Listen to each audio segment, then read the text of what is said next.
Long days, pleasant nights, and welcome to Kingslingers, a Doof Media podcast journeying through Stephen King's Dark Tower series and beyond. I am your host, constant reader Scott Daly, and I'm joined, as always, by my co-host and the broom he likes to keep in his bed. It's Matt Freeman and Broom. How's it going today, Matt? You got to keep this podcasting relationship above the sheets. That's true. We can't transgress the broom, as they say. Transgress the broom. And we never have. No, never. This week, our series examining Stephen King's 11/22/63 continues with part 6 covering chapters 14 through 16 of the novel. Jake's time in Jodie reaches its crescendo as he and Sadie finally act upon their feelings. But it's ultimately not meant to be, as Jake's secrets drive a broom-shaped wedge between the two. Matt, what did you think of this week's reading? Really interesting stuff in here. We really went deep down the rabbit hole of Jodie and the various distractions. I mean, I call it distractions. It's sort of become the meat of the book, though. But what I mean, of course, is it's distractions from what we thought the main plot was. I remember you saying very early in the show, like, this is a book about keeping JFK from getting assassinated, but it's like, 1,000 pages long. So what are we going to do with all those pages, I wonder? And the answer is basically stuff like this, where all this time passes and life gets in the way, and he forms human relationships with people, and he has priorities that distract him from his mission, and he's still trying to follow his mission. We see a lot of that throughout this week's reading, but it's becoming increasingly difficult for him. Yeah, and the kind of the ways in which the Jodie life and the life of George Amberson and the life of Jake Epping and the ways in which these lives are coming in conflict with each other, I think is a driving force of what the plot is doing right now. And it's all really, really good stuff. Like, we said this before, but we tend to get into the weeds sometimes and talk about the details. And I like at the very beginning of the episodes just to like take a step back and be like, this is all really engaging, just like good drama. And it's working very, very well on me. It always has been, but this time in particular. I agree. All right. Before we get into the episode itself, we do have a couple of quick announcements. Won't take too much of your time. The first is our finale of season 1 of Castle Talk, our show on our Patreon, taking a look at Castle Rock, is released now. If you're listening to this episode, that episode is live on our Patreon right now. We talked about episodes 9 and 10 of Castle Rock, and I thought that was a good conversation, Matt. We recorded that one yesterday.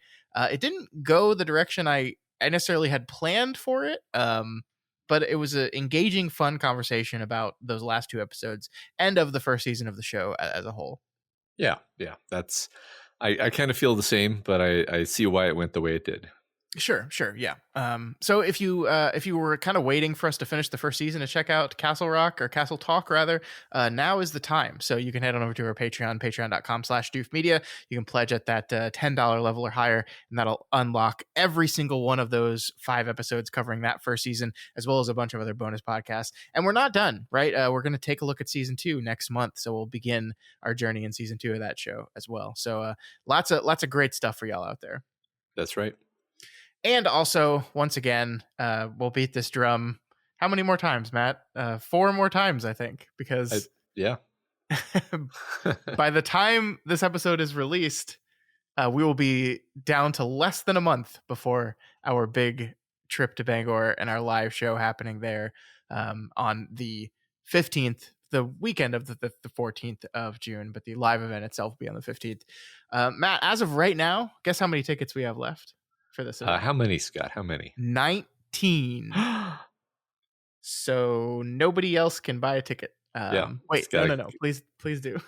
Please buy tickets. But yeah, I mean, this is really exciting. I've been saying this the past couple of weeks, but it's looking very likely we will sell out for this event, which is incredible. It's coming up, just the month to go. So I hope y'all that have tickets are excited. And if you're still waiting and trying to decide, you better do so quickly. That's right. Yeah. Buy those 19 tickets. Somebody. Yeah. Somebody buy all 19 of them. Yeah. Just cuz, Yeah. Just cuz. Then you get to say you're the Kingslingers 19. That's right. That's It's totally a thing. All right, Matt, let's get into it. Let's talk about this week's reading. We begin with chapter 14, and this chapter begins with a memorial service for Miss Mimi, a service where basically everyone cries. Everyone, except for Jake, of course. And this is the kind of thing, Matt, where I wonder if I'm reading into the stuff a little bit too much. Like this moment is really just this moment between Jake and Sadie, where Jake like chooses this moment to like crack jokes at the way that Coach Borman is weeping during this memorial service. Like I think it is just ultimately to demonstrate the ways in which Jake and Sadie can have this kind of loose, fun, joking around relationship. But I also just couldn't help but read into the fact that Jake just is kind of emotionally detached.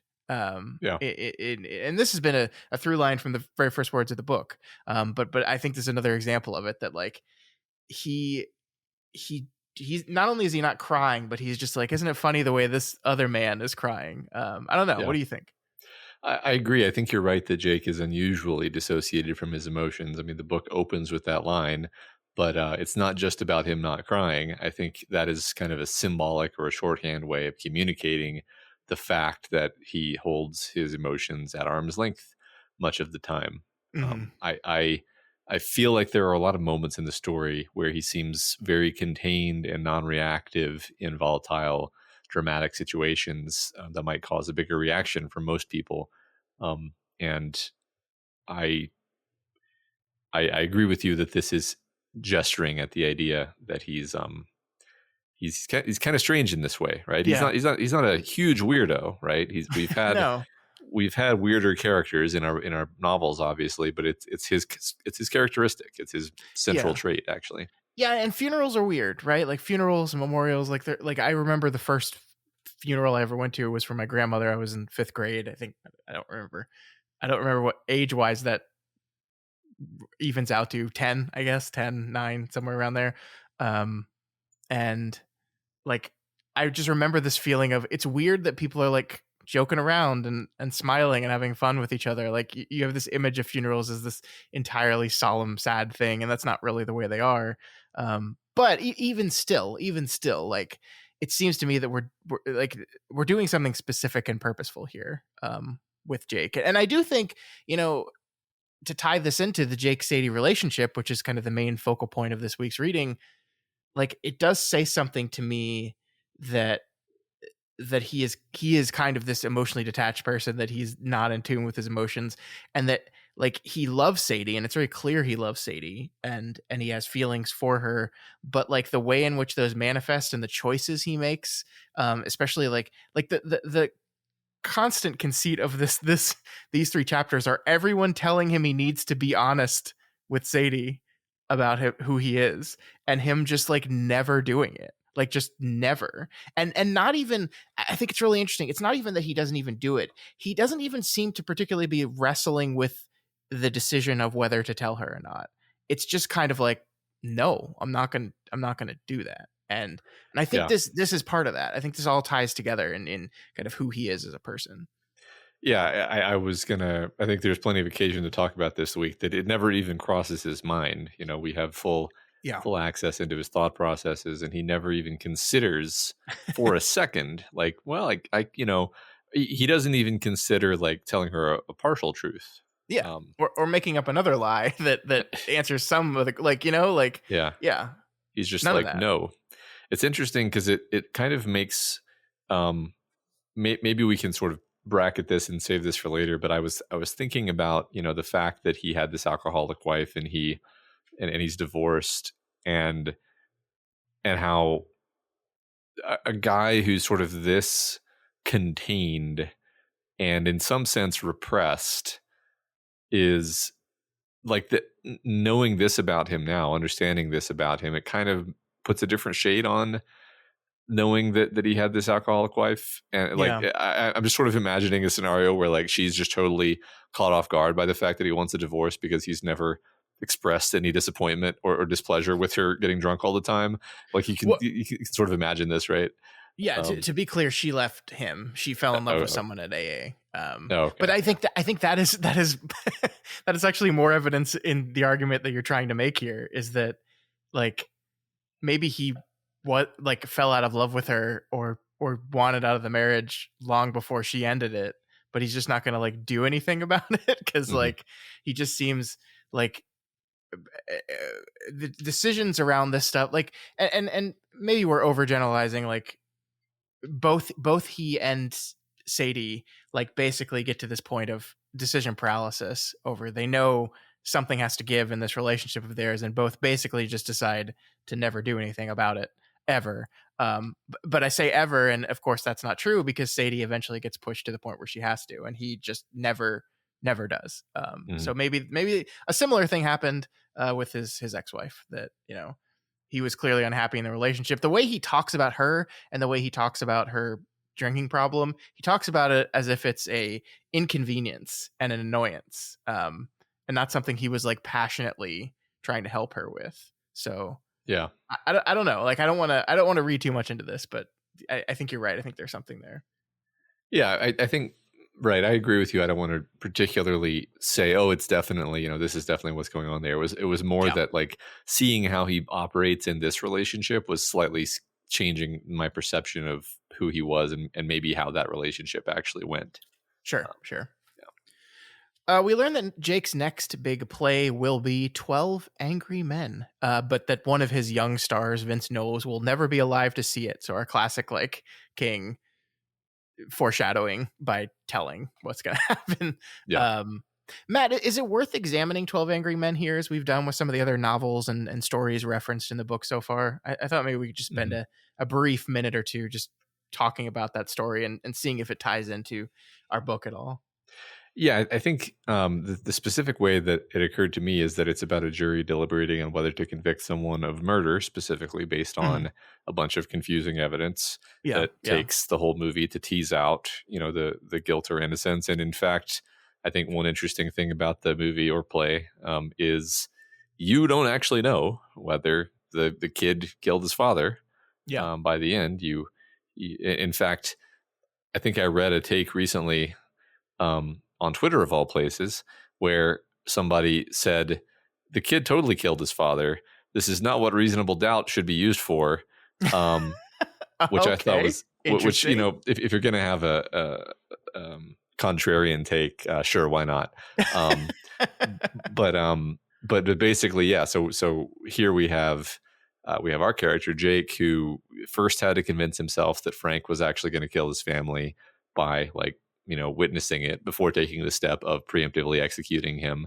And now, he's having to deal with the question of how exactly he's going to deal with Oswald in the same basic question. And it's this question of guilt versus innocence in a confusing and ambiguous situation once again. So, there may be more to it, but that was what I thought of. Yeah, I agree. I mean, this idea of reasonable doubt, and the idea of like in the trial in 12 Angry Men, it is a murder trial that a conviction will result in the death penalty, right? And so in here, Jake is deciding whether or not he's going to kill someone for something, and I agree. Like the idea of reasonable doubt is on his mind, and like this is again the reason why he's not acting. Like it's very easy to just like to look at everything he's going through this week of like getting this spy lamp made and like paying people off and getting himself situated to plant this in the apartment and being like, man, just walk up and shoot him in the face, just do it. But we know he can't do that, and part of the reason why he can't do that is because he's not 100% sure if Oswald is the guy. Right. And it's because of this idea of reasonable doubt, this idea of passing judgment without being certain. So yeah, I mean, this is on Jake's mind, and I wonder, like, he doesn't say this, right? Like, there's nothing in his internal monologue that says like, yeah, reasonable doubt was something that was really on my mind, and that's why I picked this play. It just kind of happens, and I like it as a reflection of a part of himself that he's not even willing to admit to us. Yeah. He's got this inner Henry Fonda who's like, well, but what about the, the grassy knoll? Yeah. Yeah. Despite everything, Jake is still working towards this ultimate goal. We talked about this last week about like, it seems like he doesn't even really want to do this anymore, but he's still doing it. And we see that on Columbus Day weekend, he heads into Dallas to get some high tech spying equipment from Silent Mike, Holy Mike, or rather, I guess, high tech for 1961, I guess. He's presented with what's called an echo, a listening device that can be placed inside a lamp, and negotiates with the guy to build them for him. What did you think of this sequence, Matt? I thought this was fun. For some reason, I really enjoy the moment when Jake asks for like impossible futuristic technology, and the guy just like laughs at him because it's impossible. But you know, as far as Jake knows, it's like, oh, okay. I don't see what's so hard about that. But yeah, just do it. Just do it. Yeah, I love it's like you want like a small listening device. Okay, here it's called a radio. yeah. But he does have some not strictly legal things that he can make him. Mm-hmm. And so that job done, Jake notes in the text here that there are 2 locations of interest that he needs to monitor Lee at. The first is in Dallas at 214 West Neely Street. And for those that have never or have lived in Dallas or have spent time in Dallas, that's in South Dallas, right near the modern day Bishop Arts District area. In fact, I was there 2 days ago, celebrating Mother's Day with my wife. I was literally like, she was doing some permanent jewelry thing, and I was reading this book waiting for her. And I was like, wait a minute, I pulled out my phone and looked on it. That's 2 blocks away from here, which is just weird. It's just it feels very weird. I'd like the idea that you then wandered off to go see it, and then when you came back, she asked where you were, and you were like, I was doing some research. No, that didn't happen, but I thought about it. It's like if you Google it, it says Lee Harvey Oswald's house like on Google. So like the place is still there. I don't know if they've specifically like zoned it as historical or anything, but the house is still there. It looks pretty in not great shape. But it's still up. That's fascinating. Wow. Yeah. Considering the incredible amount of changes that have happened in the city, even over the past 20 years. Yeah, it's kind of wild. I guess, I don't know, maybe nobody wants to be the one who buys it and bulldozes it. Yeah, this famous American's house that we have to preserve for the good of history. Yeah. The second location is in Fort Worth. And this is perhaps another clarification that we should make, Matt, for those that aren't too familiar with the area.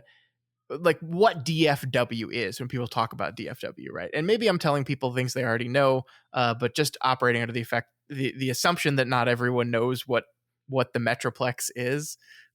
So Dallas and Fort Worth are about 30 miles apart from each other, and are commonly grouped together in what's called the Metroplex. And the Metroplex is actually like one of the biggest quote unquote metroplexes in the world. It's very large, people wise, and the DFW airport kind of lies smack dab in between the 2 cities. But I think the interesting thing about Dallas Fort Worth is I think the 2 cities couldn't be more different from each other. Actually, Dallas is bigger, it's more modern. I think it's much more in line with what you would think of when you think of like an urban center place. Fort Worth, on the other hand, I think is closer to what you'd think of if you imagine like, if you just close your eyes and imagine Texas, I think Fort Worth much closer fits that idea than Dallas does. The most famous thing in Fort Worth is the Stockyards, this huge like historical landmark area that the city celebrates. They call Fort Worth Cowtown. It used to be a real operating livestock market for years and years and years. It's like this idea of Fort Worth is like, if the fast city life of Dallas is a bit too busy for you, a bit too much, Fort Worth is still a city, but it's quieter. It's more Texas. This doesn't really have anything to do with anything we're talking about today, at least. But I think maybe it just like helps y'all imagine like when we're talking about moving between Dallas and Fort Worth, that these are different places actually.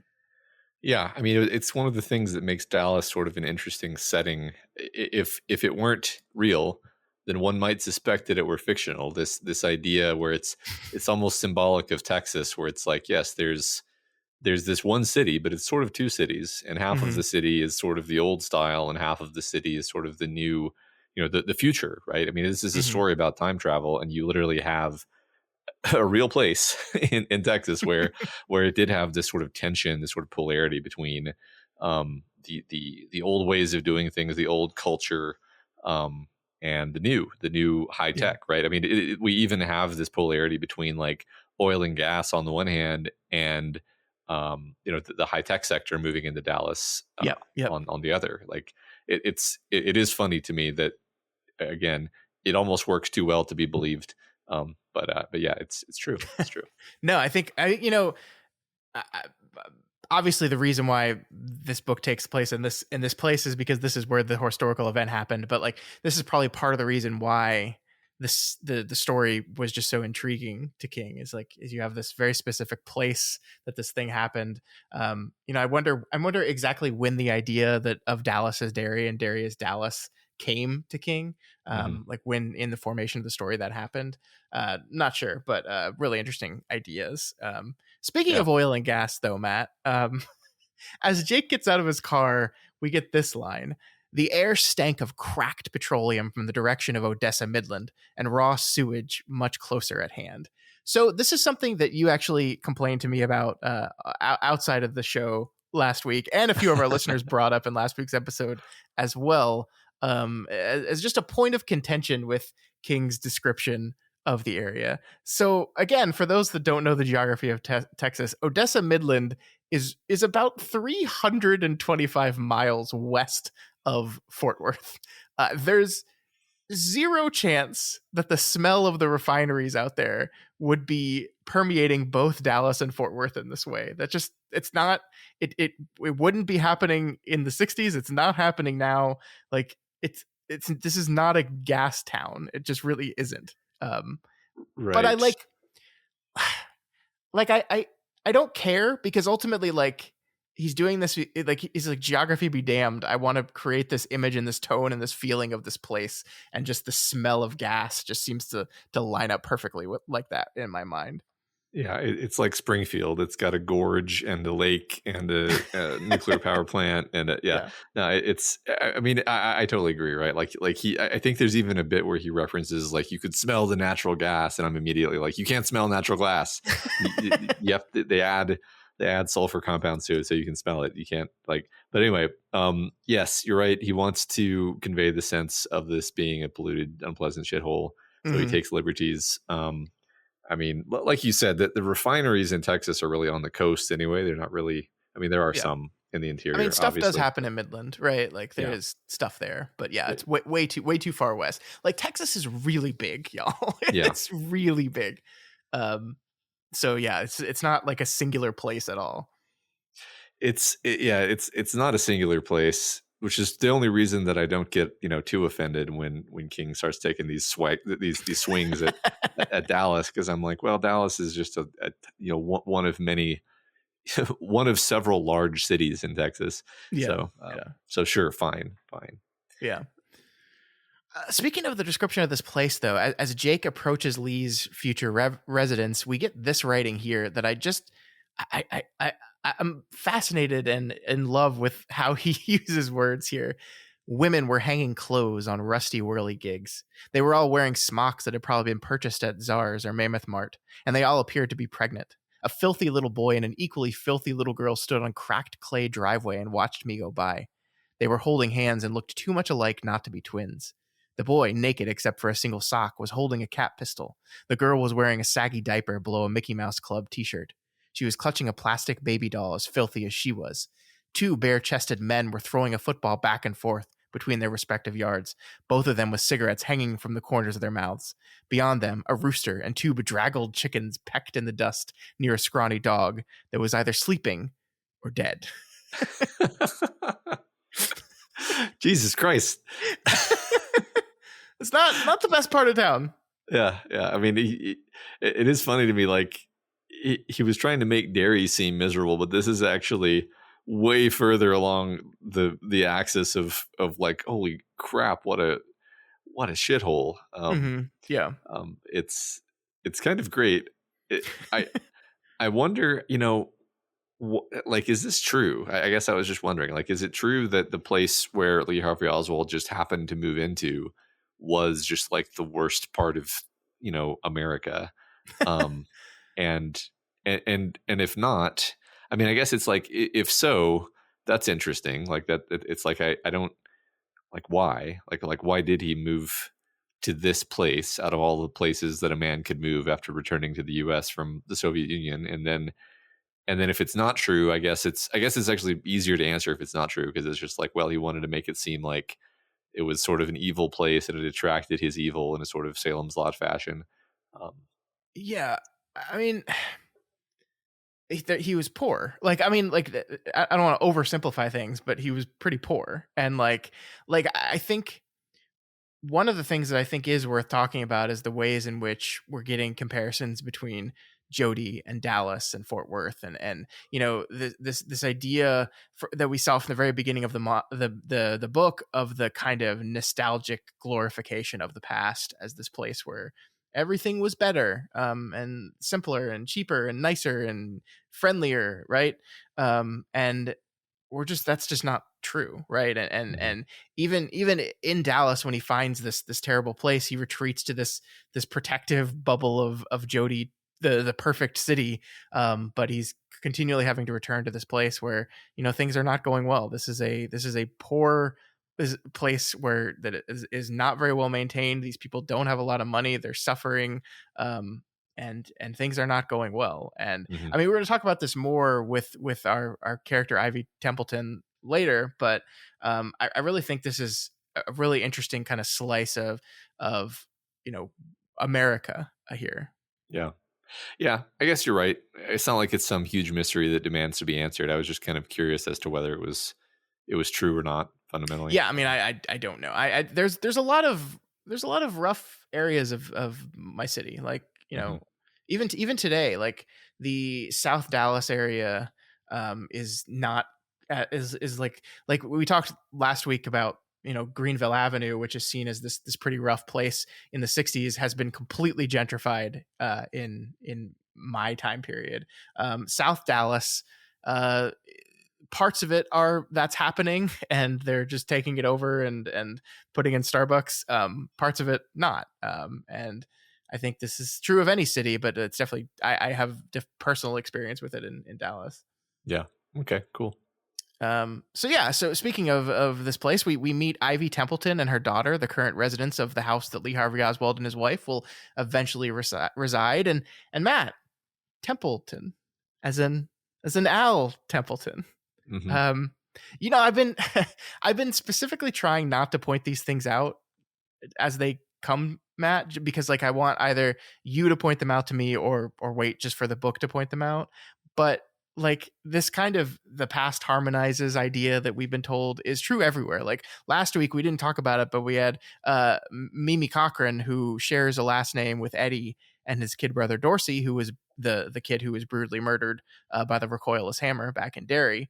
And then of course this week we get the Sadie Dunhill / Dunning thing reveal, I guess we can call it. We'll get to that when it happens in the story, but just this idea that the past is really, we're told over and over again that the past is harmonizing, and we're seeing it in the recurring names and beats like this. Yeah, and I was thinking about it a lot more this week because, as you say, it crops up a lot this week in particular.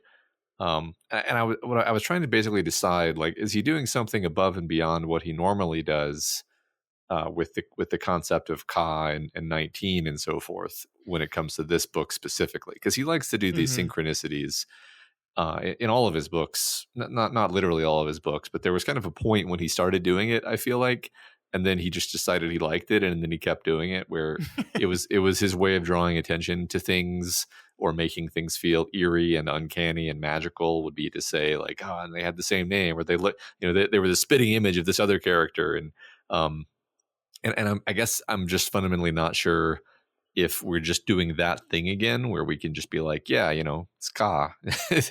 These things happen, or if it's indicating some particular thing having to do with time travel in context of this book. And I don't expect there to be necessarily a clear answer to that question. I was just noodling on that today. Yeah, I mean that is that is very true. Like that these are the kind of things that whether or not the past or is active an active force or not, this kind of kismet happens in King stories all the time. And I do think it's interesting the way we're seeing it here. I want to talk about the Dunhill thing a little bit, but I want to wait till we get to that point of the story because I think the text there is just better suited to have that in-depth conversation. But it is. I guess the question to be asked here essentially is: we keep saying the past is harmonizing, but like to what end? Like Right. why? Like Yeah. like it doesn't seem to have anything specifically to do with the obdurate nature of the past. It's something more than that. But like Right. what? Why? you know?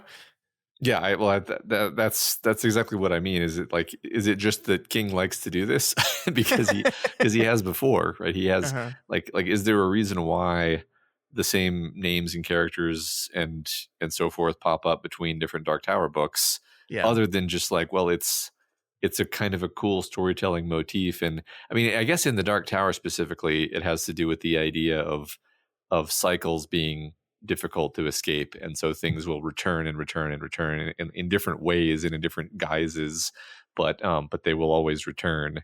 And because Ka is a wheel, Mhm. but we don't have a character in this book to say Ka is a wheel, but we have a character to say the past harmonizes. And I'm just like, is that the same sentiment? It's just he's noticing it in context of he went into the past and he's gone 19, and so he notices all these things. Yeah. Yeah. Kind of like I don't know if this is a very good match, but I'm sort of remembering when Callahan went on his, you know, the time between Salem's Lot and the Dark Tower, basically, Mhm. where he was sort of, it's very different from what Jake is doing, but maybe not all that different, I guess is what I'm trying to say. Yeah. No, I gotcha. Where he was kind of in the grip of Ka in this kind of unusual way, and maybe that's what's happening to Jake. Yeah, maybe. Gosh, we just don't know what to do with any of that because like we just don't know. Like Yeah, does is that in support of what he's trying to do or in resistance to it? You know? right. Yeah, I don't know. Exactly. Yeah, I don't know either. Yeah. Either way, Jake pays Ivy Templeton to give him a call when she decides that she's going to move out, giving him time to, sneak in and plant his bugs and do everything there. And so that's where we leave this scene for now, at least. Yeah, yeah. Cool. So heading back to Jodie, Jake finds a note waiting for him from Sadie. She's been asked to chaperone the Sadie Hawkins dance with Coach Borman, but his mother had broken her hip, and so he's heading out of town to go tend to her. Sadie needs a co-chaperone, and whatever will George Amberson do? Could he possibly Yeah, jump at this excuse to hang out with Sadie some more? right. I'm sure like casual events always kind of, or causal events rather, look like this when you look back at them. But it does strike me as significant that illness and accidents are continually like pushing Jake in what seems to be a certain direction, right? We talked last week about the power cancer has over the story, with Al's cancer being the thing that pushes Jake into the past in the first place, and then Mimi's cancer being the thing that pushes Sadie towards him. A listener pointed out that the third bout of cancer that we thought that there was but couldn't think of in the moment was the director, the individual that had usually directed the school plays, stepped out because he had cancer as well. And that school play, Jake taking that over is what, cemented the town's love for him and kind of also cemented his love for the town and this life he was building. And now here we have not cancer, but another accident that seemed to intentionally push Jake and Sadie together, right? So this just feels intentional.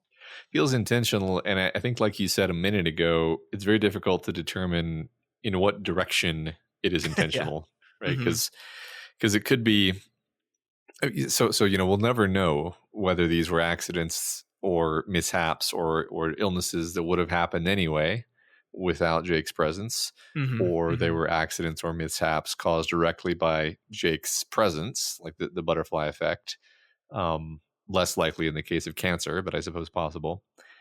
And, then option 3 is like the past is going out of its way to sabotage him by causing these bad things to happen around him, and, derail him. And those are, Mm-hmm. those are sort of three different pathways, and it's really hard for us at this point, in the middle of the story, to figure out which of those are possibly some fourth thing that I haven't thought of. But those Yeah. seem like the three obvious options. Yeah, I agree. I think this is one of the kind of central mysteries of what the book is doing is how all this is working and what it's going to lead to and ultimately the why of it all. Yeah, But for and now, we're just seeing this kind of, oh, another person got injured or sick or freak accident or whatever, and then suddenly Jake and Sadie are together again. yeah, yeah. So just one thing, even before we move on from that point, we've talked a lot about this idea. We've talked about the obduracy of the past. We kind of have this vocabulary for talking about it. And this week we have, new vocabulary, which is like the gym law, which I guess the gym law Mhm. the gym law was sort of introduced last week, but now it has become a thing. It has become a Yeah. monster sort of, Yeah. and it's like unclear the degree to which this is a real monster or just like a symbol of his anxiety. I think the fact that the little girl dreams about it suggests that it is more than just his anxiety. Yeah. But I'm not quite at the point of wanting to like refer to the gym law as being responsible for this, because I don't feel like we know enough to say that. But Fair. it's Yeah. just a thing that I was definitely thinking about and mulling around in this particular context this week. Yeah. We're definitely personifying. I like what you said, his anxiety in a very specific kind of way. I like Mhm. that a lot. All right. So Jake agrees to help. Of course he does. It's Sadie. Mhm. Of course he Yep. agrees to help. I think it's worth noting here how kind of terrified Sadie is of the idea of chaperoning these kids by herself. Like they're going to do something bad, like drink alcohol, or maybe they're going to like get in a fight. Oh my God. Yeah. Oh, I don't know what I'm going to do. Is this just like a sheltered 50s Sadie talking, or is there something more here, do you think? I mean, I decided to deconstruct the concept of being sheltered in response to your question. Okay. Um, Go ahead. and I think that there's something here though, because I think one of the things the King is doing with Sadie as a character is really investigating a certain angle of like this 1950s culture and what it was really like. What are the features of this 1950s culture? Mm, So like let's think about the idea of being sheltered as a thing, because it's very, you can say, Sadie's sheltered, but it's like, well, is that precise enough? Is that what King is saying? Because you can be sheltered having only seen a small part of the world while still having had a lot of bad stuff happen to you. Or you can be somebody who's seen it all but never experienced hardship. And are you sheltered then? Like, or you can have seen it all and you can have experienced hardship. And yet there are people who will still call you sheltered if, like, for example, your parents didn't let you watch very many rated R movies. Like, so what I'm trying to get at here is like the concept of sheltered. It's like, well, it's sort of contextual. It's sort of, mhm. it's like sheltered in what specific way, actually. And um, the thing about Sadie is that she is someone who has been kicked around by life somewhat. Yeah. She sort of she's got this accident proneness thing. She's very tall, which she's self-conscious about, even though it's not like that's the worst thing in the world. It's sort of at least from her perspective, it's bad luck. And then she ends up with this husband who's kind of a weirdo. And furthermore, the thing about her husband is that like the expectations of the world she's grown up in make her ashamed of these things about herself and these things that have happened to her. In other words, one thing that Jake offers her that he honestly doesn't feel like is the fact that he honestly doesn't feel like there's any shame in being divorced or having a husband with weird sexual habits, because Mhm. like by the 2010s we've just really truly thoroughly normalized these things. Sure. So I think that's kind of the interesting contrast that's being drawn by having Sadie get into a relationship with Jake specifically. Is it highlights this fact about 1950s culture, which is that she has all of this shame and like feels all of this pain because her existence is unacceptable to this world in so many ways. Even stuff like her height is like shameful and embarrassing to her. And Jake, who grew up watching Animal House and to a lesser extent Superbad, was probably just like, yeah, the kids are probably going to drink and have sex under the bleachers, and it's fine. So like it's not a matter of sheltered. It's like a matter of like, what is the culture? What is the cultural setting of like what is shameful behavior? I don't know if that quite landed as well as I wanted it to, but No, I was I thinking a like lot this about a this. lot. Okay. Yeah. No, I like this idea a lot. I mean, this Sadie as a personification of 50s culture and the failures of 50s culture, I think is really great because, one of the things that she likes so much about Jake is exactly just that he's without her knowing it, that he's a man from 2011. Mm-hmm. Like you said, like these things that are huge deal breaking things to her and everyone else in the world, to Jake, are just, yeah, whatever, okay, I don't care. Yeah. And the freedom of that. And so, yeah, like the choice to, and we're going to talk about this even more when we get into like her husband and the details of that kind of stuff, and their sexual relationship. But essentially all this is constructed to create a person that is so embodied of the culture that Jake's mere existence here is anomalous enough that she digs it.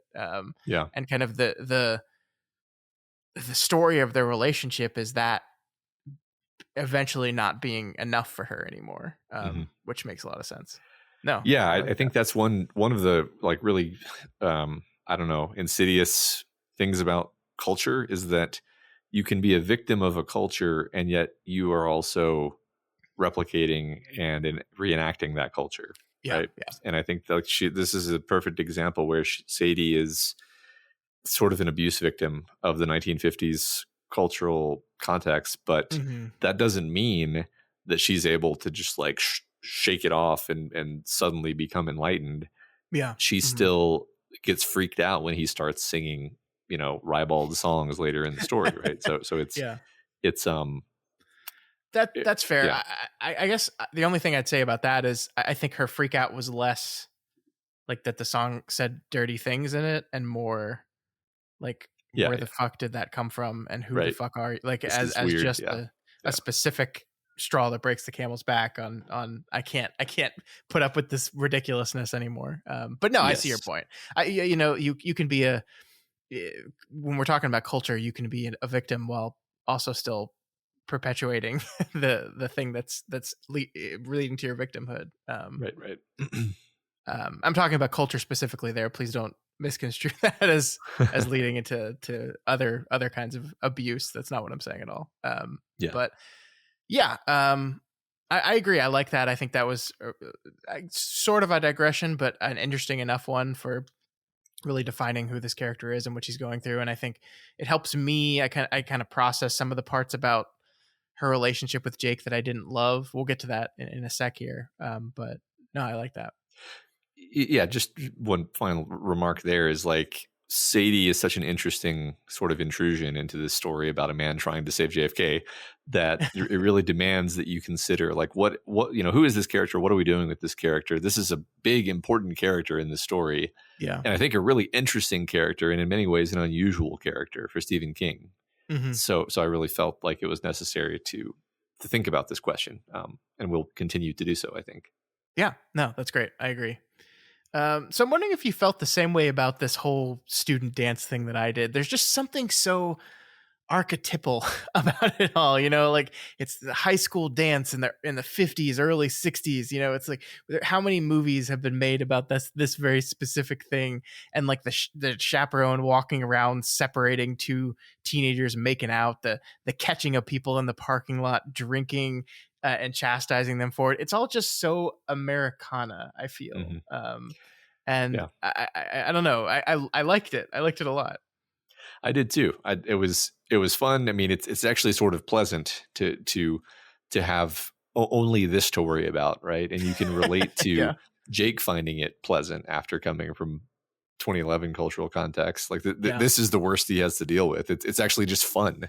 It's refreshing, Mm-hmm. and probably makes him feel really, happy and good that he's able to be surrounded by kids who are really so good that this is the worst they're going to do, Yeah. Um, yeah. No, I agree. So Jake catches Mike, Vince, and Jimla out back, all taking turns drinking out of a bottle. He scolds them for what could have potentially been a disastrous impact on their lives, but he doesn't turn them in, Matt, because he's a cool teacher from the future, and he doesn't want to ruin their lives. Yeah. So he doesn't turn them in. He doesn't give them any negative consequences for the drinking. Yeah. Which perhaps if they had some negative consequences for the drinking, then they wouldn't have had a horrible car accident later. Of course, we're not actually sure of that. We're not actually, if I recall, we don't know whether alcohol was involved in that at all, but yeah, might as well.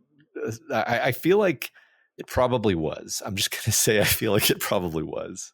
I feel like it probably was, and I feel like the fact that nobody asked that question is extremely of the period. Like, yeah. I feel like if high school kids are involved in a horrific car crash now, like one of the first and perhaps primary questions going to be, was anyone drinking? But yeah, that is not explicitly stated. That is not explicitly asked. No one's talking about it. No one's wondering it. And that, I think, is part of the time. But to your point, like, if that is the case, and if we pretend that is the case, then yeah, maybe the correct thing here was to scold them and potentially, I mean, like the consequences here are pretty harsh as Jake lines them out. It's like they'll get kicked off the football team. They could, Jim will be fine, but Mike would get kicked out of the drama club. Vince would as well. I mean, compared to dying, certainly that seems like a fair trade. But yeah, I mean, it's this is one of those things where the book doesn't give us enough to actually like come down in judgment on anything, but it does make us ponder. Makes us. I think, I don't know. I feel like I'm somewhat safe in just assuming, right? Because it's so this is one of those things that is always shocking to me every time I relearn it because it's so strange. But just the fact that drunk driving was not illegal in all 50 states until 1988, which is, after we were alive, you and I. Yeah, that is kind of wild, actually. Like, that's one of those things that feels like something that we should have sorted out like 100 years ago. And so I mean, obviously they're underage, so they shouldn't have been drinking because they're underage. But what I mean by that is like the culture around drunk driving in the 50s was basically just like, yeah, whatever, literally. Just, drive safely while you're drunk. So yeah. No, I mean, great point. I don't I ultimately we can't conclude on that definitively or not, but I do think the book wants you to be asking those questions. Certainly when we learn about the accident itself, it definitely does. Right. But in the moment, at least, Jake lets them go. And I love this as he's admonishing them, but he feels like he's helping them. He feels like he's helping these kids. And we get this line: 2011 had never seemed more distant than it did then. Hell, Jake Epping had never seemed so distant. A growling tenor sax was blowing in a party-lit gym deep in the heart of Texas. A sweet breeze carried it across the night. A drummer was laying down an insidious off your seat and onto your feet shuffle. I think that was when I decided I was never going back. Oh, okay. Yeah. Here we are, Matt. Yeah. And I think we see, as is kind of slowly revealed over the course of these chapters, Jake's plan has basically now shifted to, I want to have my cake and eat it too. I want to prevent the Kennedy assassination, accomplish my mission, but I want to do so in a way that I get to return to Jodie and I get to return to Sadie and I get to live this life that I've fallen in love with back here. And he pretty quickly discovers that that's probably not going to be possible. Right. Which really leaves him in a terrible situation. Like this is the kind of stuff where toward the beginning of the book, I was like, this is the unusual thing about this book is the gravity with which it considers a lot of these things. But one thing that it seems like Jake didn't really think about was like even just one pass through going from 1958 to the early 60s when Kennedy's assassination, 63, is a big chunk of your life. You know, you come back through that door, even if you decide after that one pass through that you're done, you're not going to try again. Yeah. People are going to be like, "Hey, man, you look like shit. You look 5 years older." You know, Yeah. and so like it's not. It's a massive commitment of like this is almost to the degree of like this is what you're going to do with your life. Like this is your life's work now, Yeah. and if you're going to commit that much of your life to it, then it kind of makes sense to just be like, well, I guess then I should make a life for myself. Like if this is going to be Yeah. my life, then this should be my life. Sure. Yeah. But it seems like that's not going to work out either. So he's kind of just in a really shitty situation, to be honest. Yeah. Yeah. I am equal parts frustrated with Jake and feel bad for him throughout a lot of this portion of the book. Yeah, I agree. I think his ignorance and naivete when dealing with these incredibly powerful, important emotions really frustrates the shit out of me at times. But I also feel like he's in an impossible position sometimes. I think you're right on both counts. So Jake rejoins the dance, and Sadie and he have a dance of their own, and that's when the DJ does it. Matt, he plays Glenn Miller's "In the Mood," the song he met his ex-wife during, and the song he watched Richie from the Ditchy and Bevy from the Levee dance to in that beautiful moment back in Derry. Matt, there are tons of legitimate reasons for loving this book, but I think the one that is perhaps not completely expected, although if you're reading King long enough, you won't necessarily be surprised by it, is like the feel good beauty of it. Like there's these warm-hearted moments of happiness. And this is one of those moments to me, really. Just this beautiful dance that these two characters have with each other. Yeah, I agree. There's a lot of moments of beauty and happiness in this book. It's really beautiful. Mm-hmm, mm-hmm. I love the writing here as well. Now you squeeze me to tell me left or right. The light squeeze came on my right hand, as if my thought had summoned it, and she whirled back like a propeller, her hair flying out in a fan that gleamed first red, then blue in the lights. I heard several girls gasp. I caught her and went down on one heel with her bent over my arm, hoping like hell that I wouldn't pop my knee. I didn't. I came up. She came with me. She went out, then came back into my arms. We danced under the lights. Dancing is life. It's beautiful. Which is, of course, one of the quotes at the start of the book. Yeah, it was the one non-attributed quote from the start of the book. Turns out Stephen King was just quoting himself. Yep, from later. Yeah, just his future self. Sure. Yeah. No, but I mean, I really like dancing. Me too. It's beautiful. This dancing motif throughout the book is a beautiful idea. I mean, I think we might have talked about this maybe the last time dancing came up, but it's this thing where there's structure. Dancing is this thing where there's both structure to it, but there's also serendipity and spontaneity. Is what I meant to say. Maybe there is some serendipity too. I don't know. But there's and it's kind of and it's a 2-player game. It's reactive but active at the same time. And I think a lot about how that plays into what Jake is trying to do, where he's engaged in the kind of this dance with the past, this dance with the world, where it's never quite, things never go according to plan because there's another person dancing with you. I don't know. I feel like there's something there to that metaphor. Yeah, I mean, I think that's a fun thing to think about because it's such an interesting character trait for Jake to have, this love of dancing, right? We've talked about this. This is a guy who is not very in tune with his emotions, right? And yet he has this deep love of dancing that he wasn't really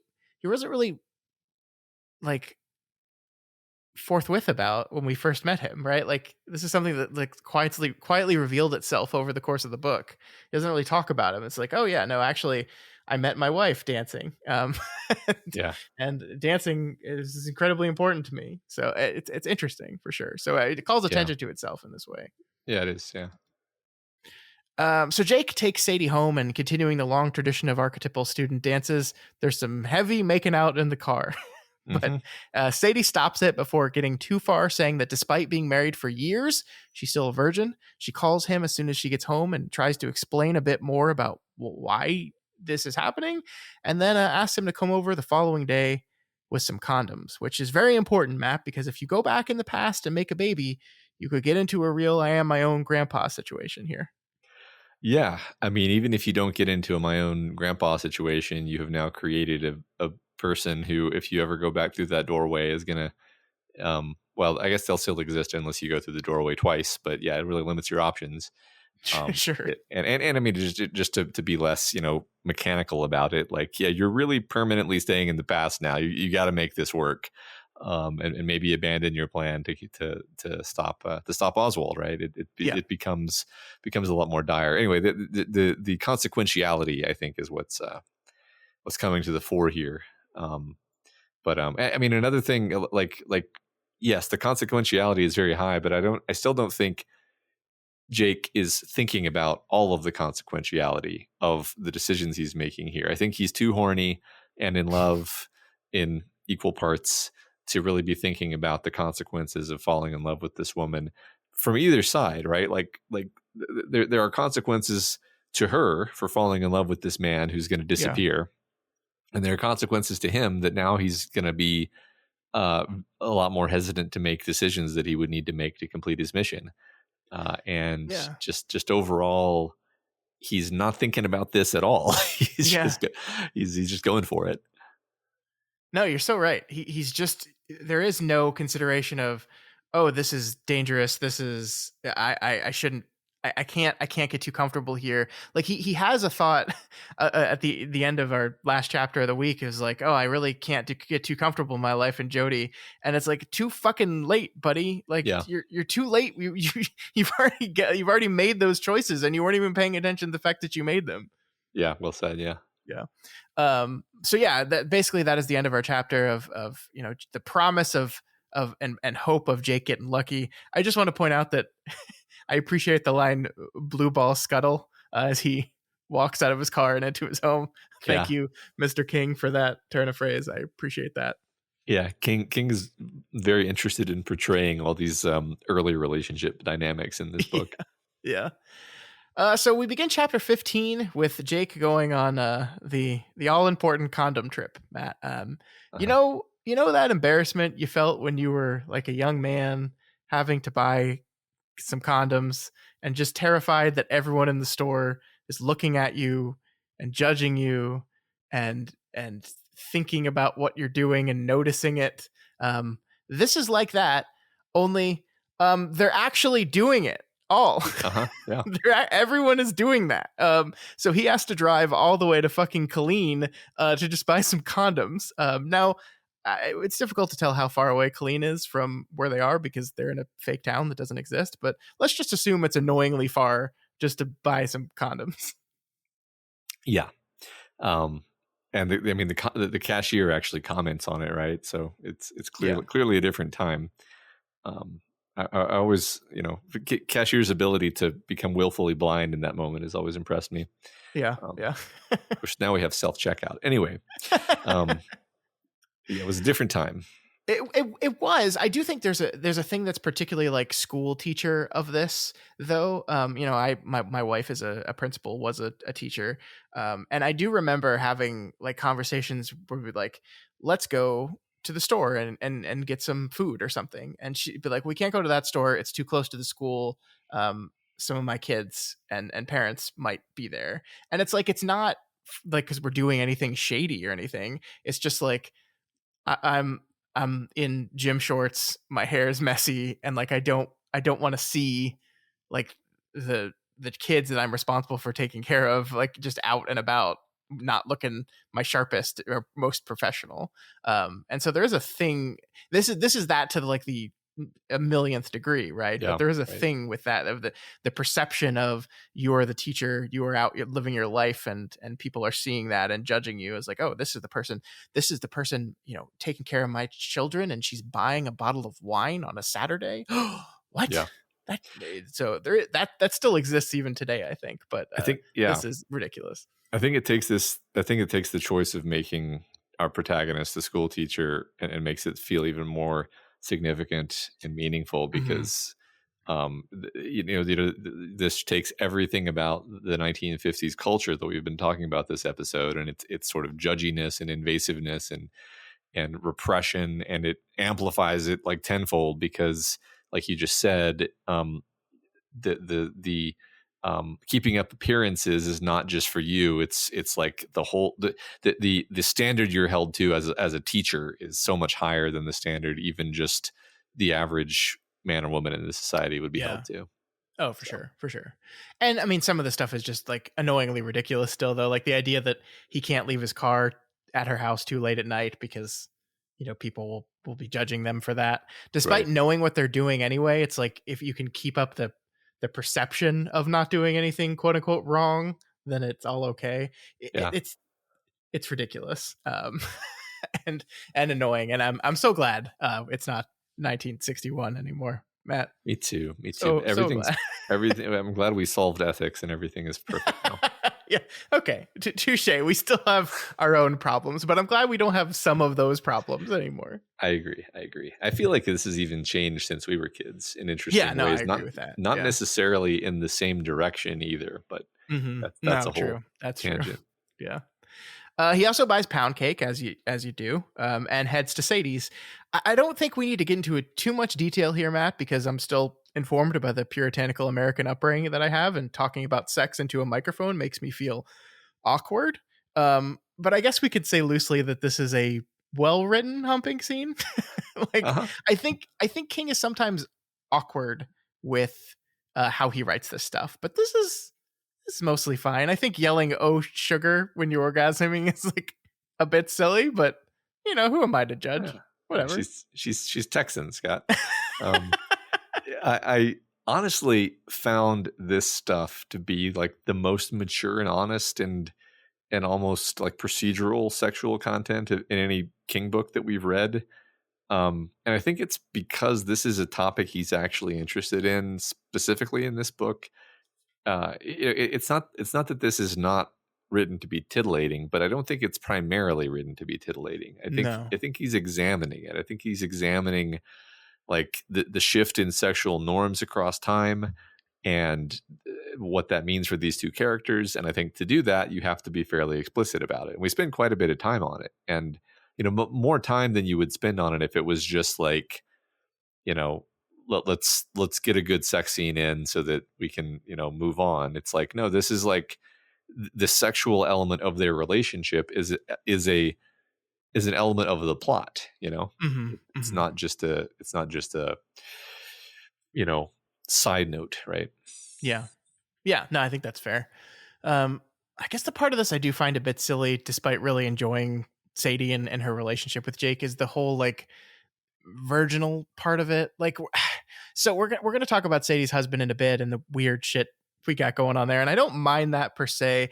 I do think there's something a bit, maybe absurd is the wrong word, but a bit silly about like Sadie's naivete when it comes to the bedroom. Like, it feels to me like too much of like a man's dream of like this beautiful bombshell woman that I get to instruct on the world of sex. But I mean, maybe that's intentional, right? Maybe this is part of the mind trap that is Jodie and that is Sadie, is that the universe or the past or whatever is giving Jake the quote unquote perfect woman, and then allows him this ability to like be her instructor in the world of sex. He gives her the best she's ever had by default because it's just him. So maybe, I don't know. What do you think? Yeah, I think you're onto something there. I mean, they're sort of a perfect fit for each other, right? Like Mm-hmm. she's like him in that she is, well, she's technically not divorced, but she's going to be divorced. Close enough, yeah. But she's also, she's a virgin, and it's like that, and then from her side, it's like, oh, this is a man who is into me, who has no sexual inhibitions at all relative to any other man I'm going to run Yeah, into. yeah. Comparative to the men of the time, yeah. So which is especially convenient for her coming off of this bizarre marriage. So I think on both sides, like maybe there is a strain of wish fulfillment there, but I also see it as just like, I think you said kismet earlier, and it's like, well, it's kismet to the degree that it may have been intentional or like Yeah, yeah, engineered. yeah, It feels possible, at least. yeah, yeah. Okay, I like that. In the wake of their lovemaking, Sadie tells us a bit more about Johnny, her former husband. We end up hearing about the broom for the first time. Something King sets up to be this like really ominous thing. We're like, oh god, what's going to happen with the broom? Um, Uh-huh. it ends up being not at all what we expected, and I actually really like what it ends up being and how that ties into how Sadie crafts the metaphor of what that means for Jake and his relationship. Yeah, yeah. I mean, you're sort of relieved when you find out what the broom is, right? Because you're Hmm. imagining worse things. Although I will say it's interesting because like Jake, there's an interesting irony there because Jake is also, I think, sort of imagining the worst, and then what he learns is like, no, the broom represents secrecy and separation and like estrangement. Hmm. And that's actually your problem, Jake. Like Yeah. that this is what you should be worried about, is that you like in some ways Sadie was the perfect fit, but in this specific way Sadie is the worst possible fit because she's Yeah. already Hmm. primed to have this anxiety around a man who has something between you and him, something keeping space there in this case, the lies, obviously. Hmm. Hmm. Yeah. No, yeah, I think that's a great point. It's perfect. It's like the hand jobs weren't the problem, actually. Yeah, yeah, The big problem that ties over to this relationship, nothing to do with the HJs. yeah, yeah, It's yeah. just that broom. Yeah. Um, so I do think it's no accident that Jakes leaves this encounter and the very next day is back in Dallas, like picking up his spy equipment. His book that he's talking about is a lie. His name is a lie. His life is a lie. And this works. We've talked about this when you're just trying to kill time before a mission. But now he started this relationship. He's consummated this relationship, and and yet he's continuing to live this double life. And of course, we'll get to see the consequences of this later in the episode. Yeah. Yep. Um, I do love that they call their lovemaking pound cake. That the Mhm. euphemism for having sex is pound cake. It's hilarious and perfect. I also just really enjoy pound cake as like a treat.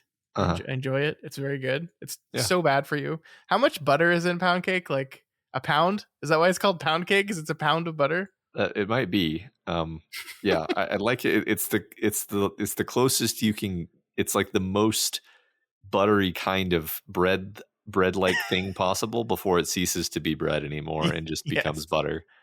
It's right on the line. I love it. Uh huh. Yeah. I also feel like pound cake as a euphemism for sex is so good that it must be fairly common. Like people must use it all the time to I refer don't to know. sex. I don't know.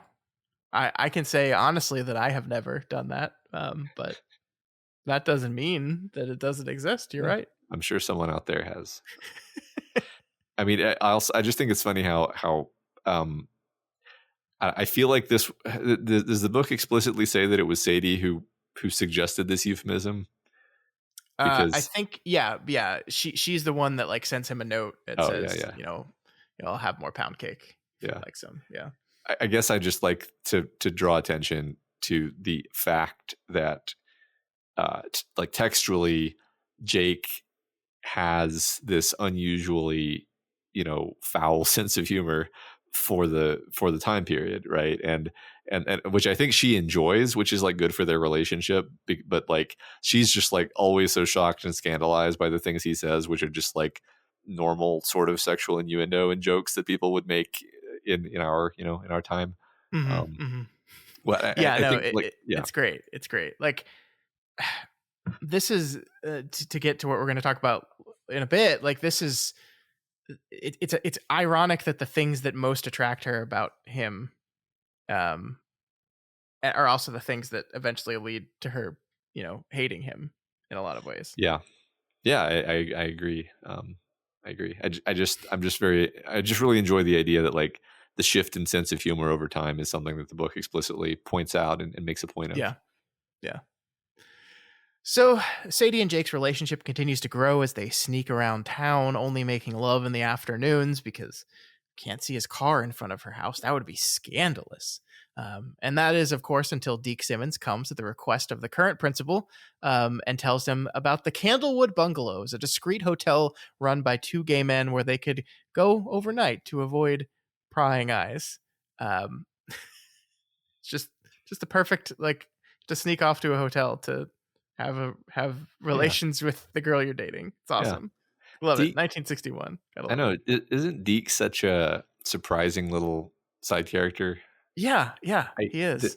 there's so just to, I mean, I'm kind of gonna jump all over the place, like time wise, but like in this chapter, or not in this chapter, but like in this span of reading, we learned that Deke used to participate in minstrel shows, um, and that he's totally cool with these two gay men who run a hotel, and in fact Yeah, has patronized their establishment. And I just think that's interesting, and he's such like a lovable character, right? yeah. It's just I don't know. I don't even know what my point is. I just think he's a fascinating character. Yeah, no, I agree with you, and he's trying to look out for Jake, right? Like Mhm. he starts talking to Jake about Mimi and what she thought of him, and I love this. Like he's bright and shiny, but not all here, she said, and he says, "I'm no ghost, I promise you." His response is no, and then he calls him on his lack of his references being bullshit. He calls him on just all the holes in his story that we all know about. Yeah, And basically, he says to him, um, "Hey, I don't care. I don't care about that stuff. You're obviously a good teacher, whatever, but you're dating this woman now, and you should probably tell her the truth." And Jake takes this advice and of course immediately goes and sits down with Sadie and maybe can't tell her I'm from the future, but at least talks to her about who he is and these falsities in his background, and they learn and grow from the. Oh no, yeah, um, he doesn't do that at all. He completely ignores the advice. To your point that you said earlier, doesn't even consider doing any of that right. stuff. Right. It doesn't even, we don't even get a single like passing thought where he's like, I could show her the sports almanac. Mm-hmm. Like I could convince her that I'm from the future if I needed to, or I could at Yeah. least just tell her something. Nope. But not, no, nothing. Yeah. On their second visit to Candlewood, Sadie finally comes clean about her husband Matt. So she, on the other hand, is being forthright and honest and open about her experiences. And we learn about Johnny's OCD weirdness, the hand jobs, and of course the broom itself. He would put it on top of the sheet if it was summer, on the blankets if it was winter, running straight down the middle of the bed, his side and her side. And that is the broom. What do you think about this? Um, well, a lot of things, I guess. I mean, Okay. I think part of it is highlighted by the fact, like to Sadie, this is this utterly bizarre, shameful, inexplicable behavior that she's so ashamed of she can't even tell anyone about it. Like she can't even tell her mother. Um, it just falls totally outside of her expectations and her worldview.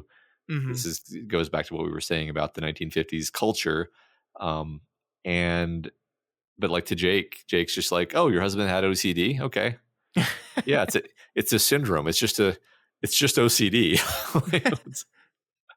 I guess once again we have the tension, or the, I keep thinking of the word sheer, like between expectations and between assumptions of these two characters. I mean, they're basically from different cultures. Like they're basically Yeah. from different countries. We're reading Shogun at the same time that we're reading this book for book club, and so much of that book, and of course, the TV show, is just like repeated, sometimes funny, sometimes dramatic, cultural train wrecks between these cultural misunderstandings. And the book doesn't call it this way, but it feels very often like there's just like a sort of weird cultural mismatch that, um, I mean, even Jake isn't really fully aware of. Like I know that he knows he's a Yeah. time traveler, but he doesn't seem to think through the implications of that on sort of a interpersonal basis.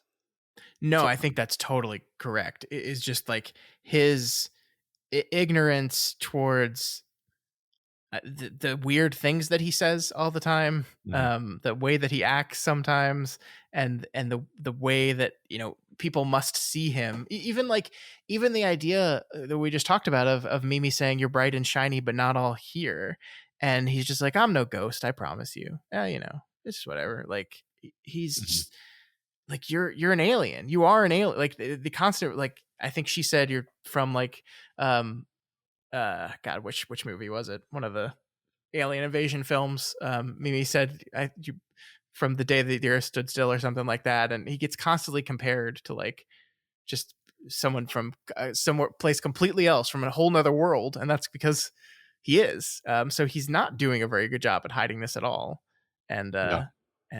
yeah, you're right. He doesn't seem aware of that fact. Yeah. It's interesting that for some reason my mind had trouble absorbing like it's 50 years. So like, just to help my stupid brain catch up, like it would Don't be do like this. encountering a time traveler from like 2070 for us. Mm-hmm. It's like it's a big difference. It's a big gap in time, Yeah, or vice versa. If somebody from now I've yeah. You're gonna do it. You're gonna now do I've it. It's snookered gonna myself. upset me. 1974. Uh huh. Uh huh. Big. It's a big difference in time. It's a big delta. It's not a small difference in time. It's not. Especially with the way things it feels like, and this is anecdotal, I don't know if it's true, but it feels like things are changing more rapidly now. That maybe the difference between like, I don't know, 1530 and and 1570 are not as dramatic as, I mean, like Jake talked about that back in Lisbon Falls, right? When he was in the bank and he was like, Dickens would feel at home in here, except for those machines. Dickens would Mm-hmm. feel pretty at home in here. We talked about Mm-hmm. this already, but Yeah. yeah, things are changing very, very rapidly, and those years are huge and enormous. I mean, gosh, we like Back to the Future came out in 1985, and that was talking about the 30-year difference between 85 and the 50s, and this is another 30 years on top of that, essentially. Yeah. You're right. Yeah, that's a good point. Yeah. So Jake has a nightmare while they're here about Frank Dunning, about John Clayton, and about the Yellow Card Man and the Jimla. Sadie wakes him from this nightmare saying he was talking in his sleep. He was saying Derry is Dallas and Dallas is Derry. And we have to wonder about these dreams, Matt. Like, is this something that Jake is having pretty often, but because he is not usually spending the night with Sadie, like he doesn't know about it because no one's waking him up to be like, hey, you're having a nightmare. I don't know. What do you think? Well, it didn't occur to me to wonder. I mean, quite possibly. It seems like the Gemla related stuff really ramps up in these chapters. So, so it's also it's entirely possible that it just sort of started happening, recently. But yeah, I don't know. I don't know. I mean, I find it terrifying in any case. The way the nightmare is described has that like uncanny nightmare feeling that is sort of ineffable. But it's I guess I've you know what it is? It's that I've had this specific nightmare where I'm like in my house and there's like something upstairs making noise, and it scared the shit out of me because the thing about nightmares is you're scared like way out of proportion to anything. Sure. And then this passage in the book reminded me of that nightmare. So thanks Stephen. He could really turn on the horror whenever he wants to, even though this is really not what the story is at all. Yeah. But more bad news here, Matt. Albeit news we knew was coming. After they awake, there's a knock on the door and there's a message. And we learn that a car accident involving Mike, Vince, and Mike's girlfriend Bobby Jill has occurred. Mike broke his arm. Bobby Jill got a cut on her face, but Vince was killed. And again, we knew this was coming. We were told it beforehand, but this is when that news lands to us. And I want to talk about this. We talked about, whether it was drunk driving or not, but this line to me is very significant. You changed his life, she whispered in my ear. He told me so. For the first time, he made his grades because he wanted to act. So, oops. Right? I mean, and this is one of the moments that Jake actually stops to consider this. Like he says, is this butterfly effect? Did Vince die because I came to Jodie? And I think this is a fair question, right? Because you put Vince and Mike together in this play. We were kind of explicitly told, both back then and now right here, you changed his life. Would those two have been hanging out together had they not been in the play together? Maybe not. Mike and Vince might not have been hanging out because of that. Hmm. And this is a thing that was set in motion by his interference in how things were supposed to go in Jodie, Texas. Yeah. If he'd punished them for drinking, like we said earlier, Yeah, there are lots of ways he's interfered with their lives. I mean, honestly, just like my actual thought on this is that it would be absurd to assume that the same accident would have happened the same way if he had no, never come here, because he's changed everything for everyone in this town. yeah.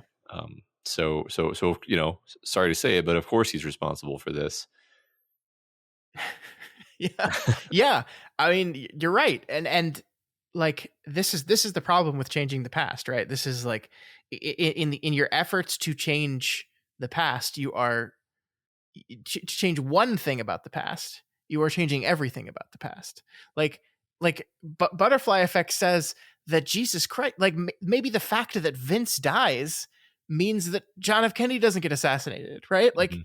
this is the weirdness that when you put the butterfly effect concept into play here, that these small changes can propagate out into massive changes. Like who knows what the hell Vince was supposed to do and didn't do, or Mike is going to do now, or Bobby. Like who knows? I mean, we've already got, like, we'll see later, Bobby Jill is going into surgery at the same hospital that Kennedy is pronounced dead at. um there's room for intersection there, right? Like there's Yeah. room for intersection, like, so the doctor, yada yada yada, you can just play this thing out forever. And who the fuck knows? Yeah. Right. I mean, I'm still not sure how this all plays with the obduracy of the past as this sort of like counterforce to intentional changes. But Yeah, right. it's really quite unclear to me still. Like, well, butterfly effect and obduracy sort of like opposites of each other, and they both seem to be in play, Yeah, but in different situations, I guess maybe. I do think it is true that intentionality seems to matter to when the past is going to actively put up roadblocks, right? Mhm.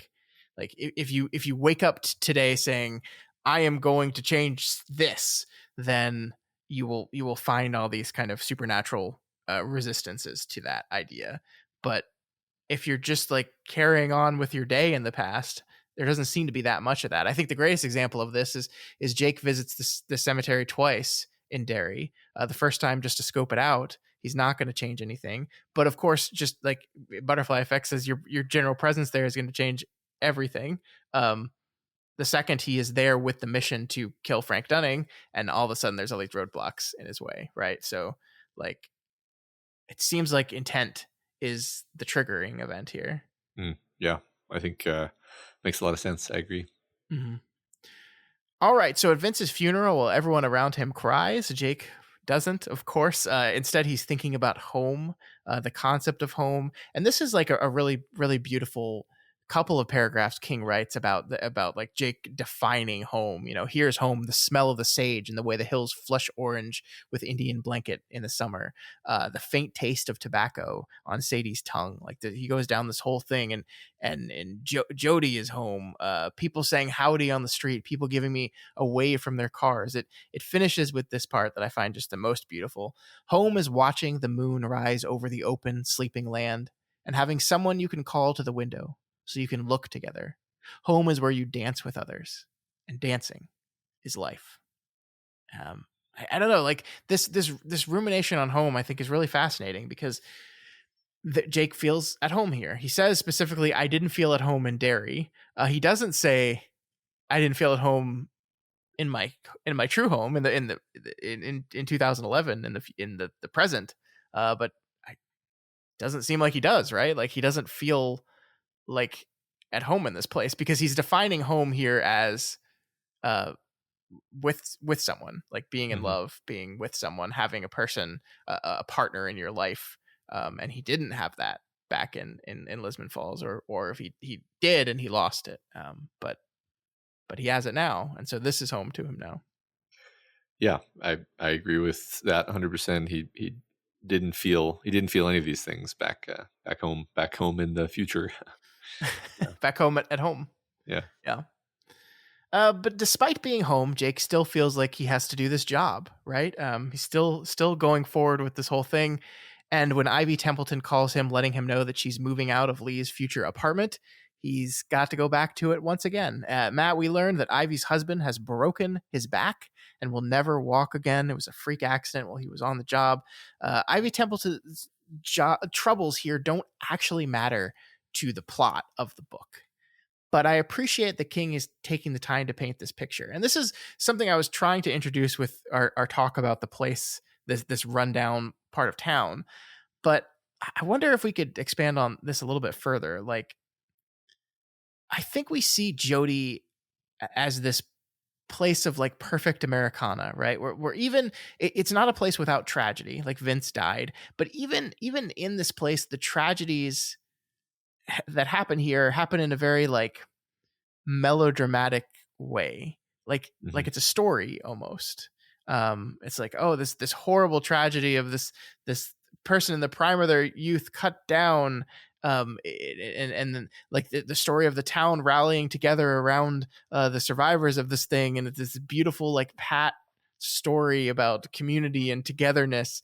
And then on the flip side, we have Ivy Templeton's troubles here, which are my husband was the primary earner for my family, and his back is broken and he's never going to work again. And we have to move out of here. And I don't know what we're going to do. And the answer is, I don't think there's anything we can do. And these troubles are not romantic. They're not melodramatic. They're real. They're mundane and almost insurmountable here. And I just feel like we're intentionally drawing a comparison between these two things. Like, this is why we're getting the detail of Ivy Templeton and her husband. Like, it's not just for added color. I think it is painting a picture of, idealized life versus real life. Yeah, I like that a lot. I don't think I necessarily saw it in that light, but I think you're onto something. He's sort of been living in this story, right? Like you just said, he's been living in this sort of beautiful, dramatic, almost fantasy, almost like and I think he's been under the delusion maybe that that's what it was going to be like forever, staying in the past. The past is always going to be this place that's sort of like living in a movie about a simpler time, when it's like, no, that's not how it is for everybody, first of all. Yeah, I appreciated drawing attention to Ivy Templeton, because King had painted this sliver of Dallas in this incredibly unflattering light in that paragraph that you read earlier, where it's like worse than Derry or Castle Rock. It's just awful. But this bit really humanizes the people who live there. Like, it makes it clear, like, these are people upon whom life has heaped an excess share of misfortune. These people are broken spiritually and physically, and it causes us to actually feel for them instead of just seeing them as like scum. Yeah. And Jake feels for them too, importantly. Yeah, I think you're right there. That like part of his dislike of Dallas came down to the people that lived there. And seeing these people as more human, I think, is important for him and for us. Yeah, I agree with that. Yep. So Jake arranges to give Ivy an extra $200 in exchange for a copy of the apartment key. And he learns that the apartment across the street has a very good view into Lee's home. So he's all set up to spy here. And right before he leaves, he says, say goodbye to your daughter for me. And like, I think something like, I hope I see her in her dreams or whatever. And is basically told, no, she had a dream about you. And there was a monster in the back of your car. And he asked, did the monster have a name? Of course it did. She said it was a Jimla. Which, I mean, I love what you said earlier about like, what is this? What could it be?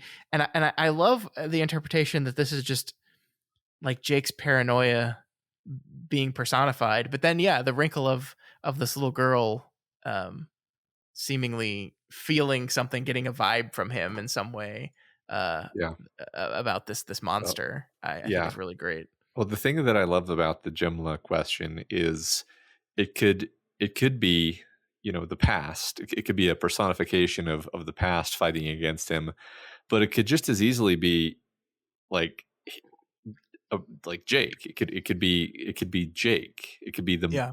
the sort of the mad presumptuousness of trying to change the past, manifesting as like a monster who's causing all this chaos and destruction. Inadvertently, of course, he's trying to do something good, but he's causing all of this disruption and trauma to the timeline and to all these people. So maybe he's the Jim Law is kind of what I'm saying. And um, I even though I don't know which of those it is, I kind of like both of them actually. Yeah, it's like kind of a Flash reverse Flash thing where actually reverse Flash is just Flash. I don't even actually know. But sure, sure, Scott. Yeah. Just say yes. So the chapter ends with Sadie calling George Amberson and asking if they want to attend the coach's Christmas Eve party together. Jake says, of course. But this, Matt, begins the turn in their relationship because Jake can't tell Sadie why he was in Fort Worth that day, and Sadie's patience with the mysterious George Amberson is starting to grow thin. He gives her the worst line ever, which is, I promise you I'm not doing anything that I'm ashamed of, and you shouldn't be either. Which is like, okay, then tell me. Right. Nope, can't do that. Nope, it's the secret. Okay. And then she gives the dreaded fine, yeah. Which is not good. No, never a good sign. Kind of a perfect tee up into what the last chapter of this week's reading is, chapter 16, which is essentially the death of the Sadie and Jake relationship. Yep. And yeah, it's not a fun chapter here, Matt. Doesn't fill you with a lot of joy to watch this relationship basically implode. And yeah, I mean, like I think we really enjoyed seeing them together and seeing them fall in love and all that stuff. And we're here at the fall of that. As to get us in the mood for like what the tone of the chapter is going to be. Some of the first lines of the chapter are Bobby Jill, Mike's girlfriend, attempted suicide because she got tired of seeing the horrible scar on her face, and ended up in Parkland Memorial Hospital in Dallas, which I bring up only because I used to live right next to that hospital. It's still there, and it's a huge hospital complex now, but it's just like another weird little feeling of like, yeah, I know that place. I was right there. Yeah. That's very 19, Scott. Are you sure you've never seen a very tall man with a kind of ethereal expression about him walking around? I can't say that I have, but I probably wasn't paying attention enough. So yeah, it's my bad. Yeah, that's how I always miss the time travelers. Mm-hmm. I was thinking about what's her name, the one you just mentioned, Bobby Jill, and how like it does feel very 1950s for them to be like, yeah, she tried to kill herself. It was because of the scar on her face. That was why. Mm-hmm. Not like because she just like witnessed one of her friends horribly killed and might have survivor's guilt or like anything complex. It's just like, no, it's the scar. I mean, I'm sure it was a little bit the scar, but yeah, no, I'm sure it's a little bit the scar too. I just think it felt like the reason I was thinking about this is that later when they come up with the money to fix the scar, I was kind of like, I mean, that's a nice thing to do, but I don't know that that's the whole problem. Like, is she going to therapy? Of course not. So of course not. Yeah. Right. I mean, from what we're led to believe, like the accident was pretty brutal and Vince's body was pretty mutilated. Right. And she got to witness that. Right.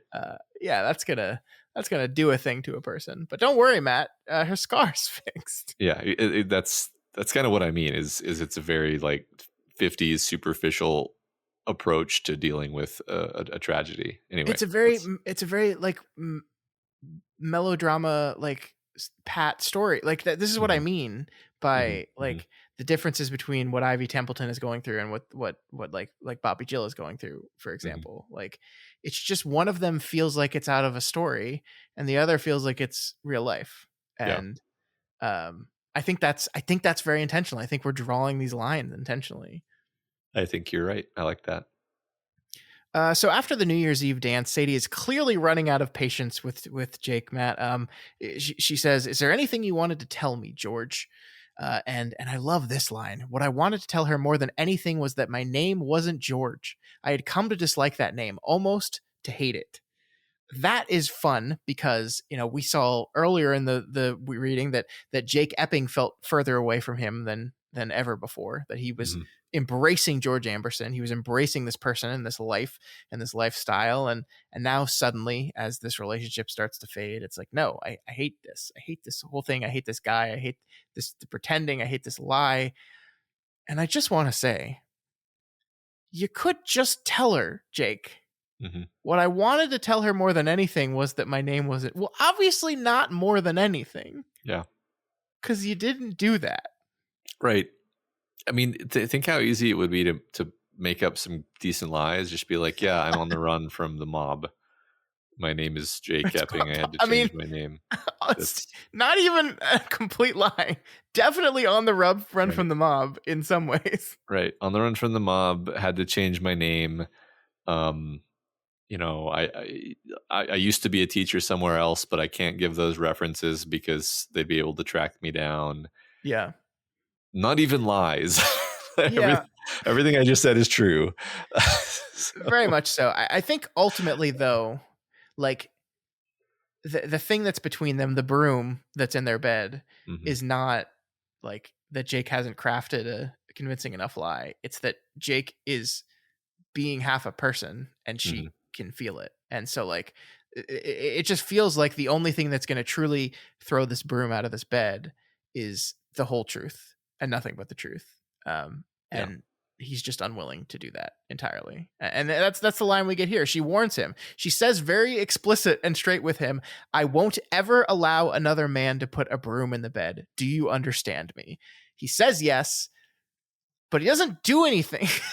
Yeah. No, he I don't think he does understand. It's interesting. This is more of his sort of coldness. I don't know. It's funny because Jake, in his own internal narration, he doesn't feel cold, but you can kind of imagine that maybe he seems a little more detached from the outside. Yeah.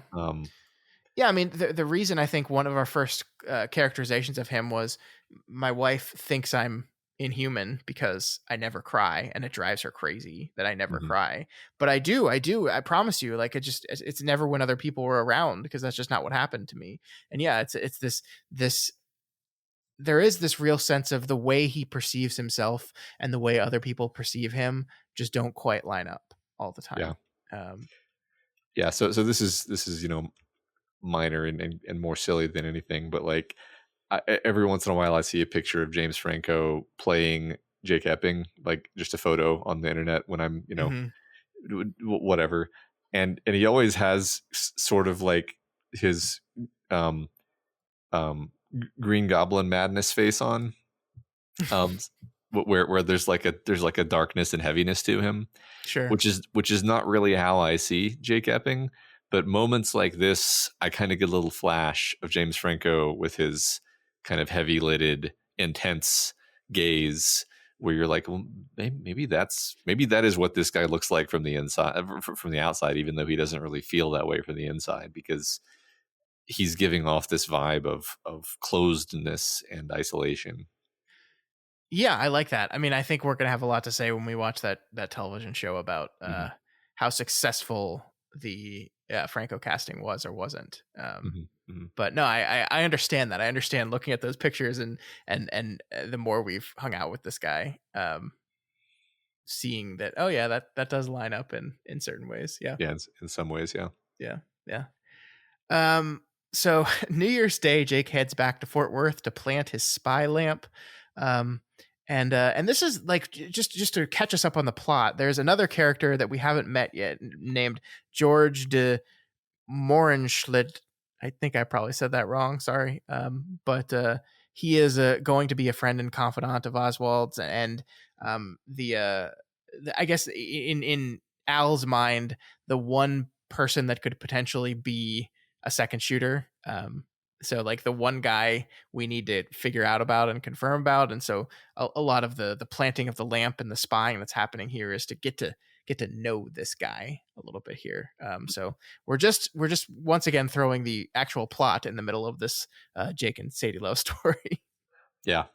Another thing I noticed this week that you just in this paragraph of text here is that we've gone from Lee Harvey Oswald to Lee Oswald to just Lee.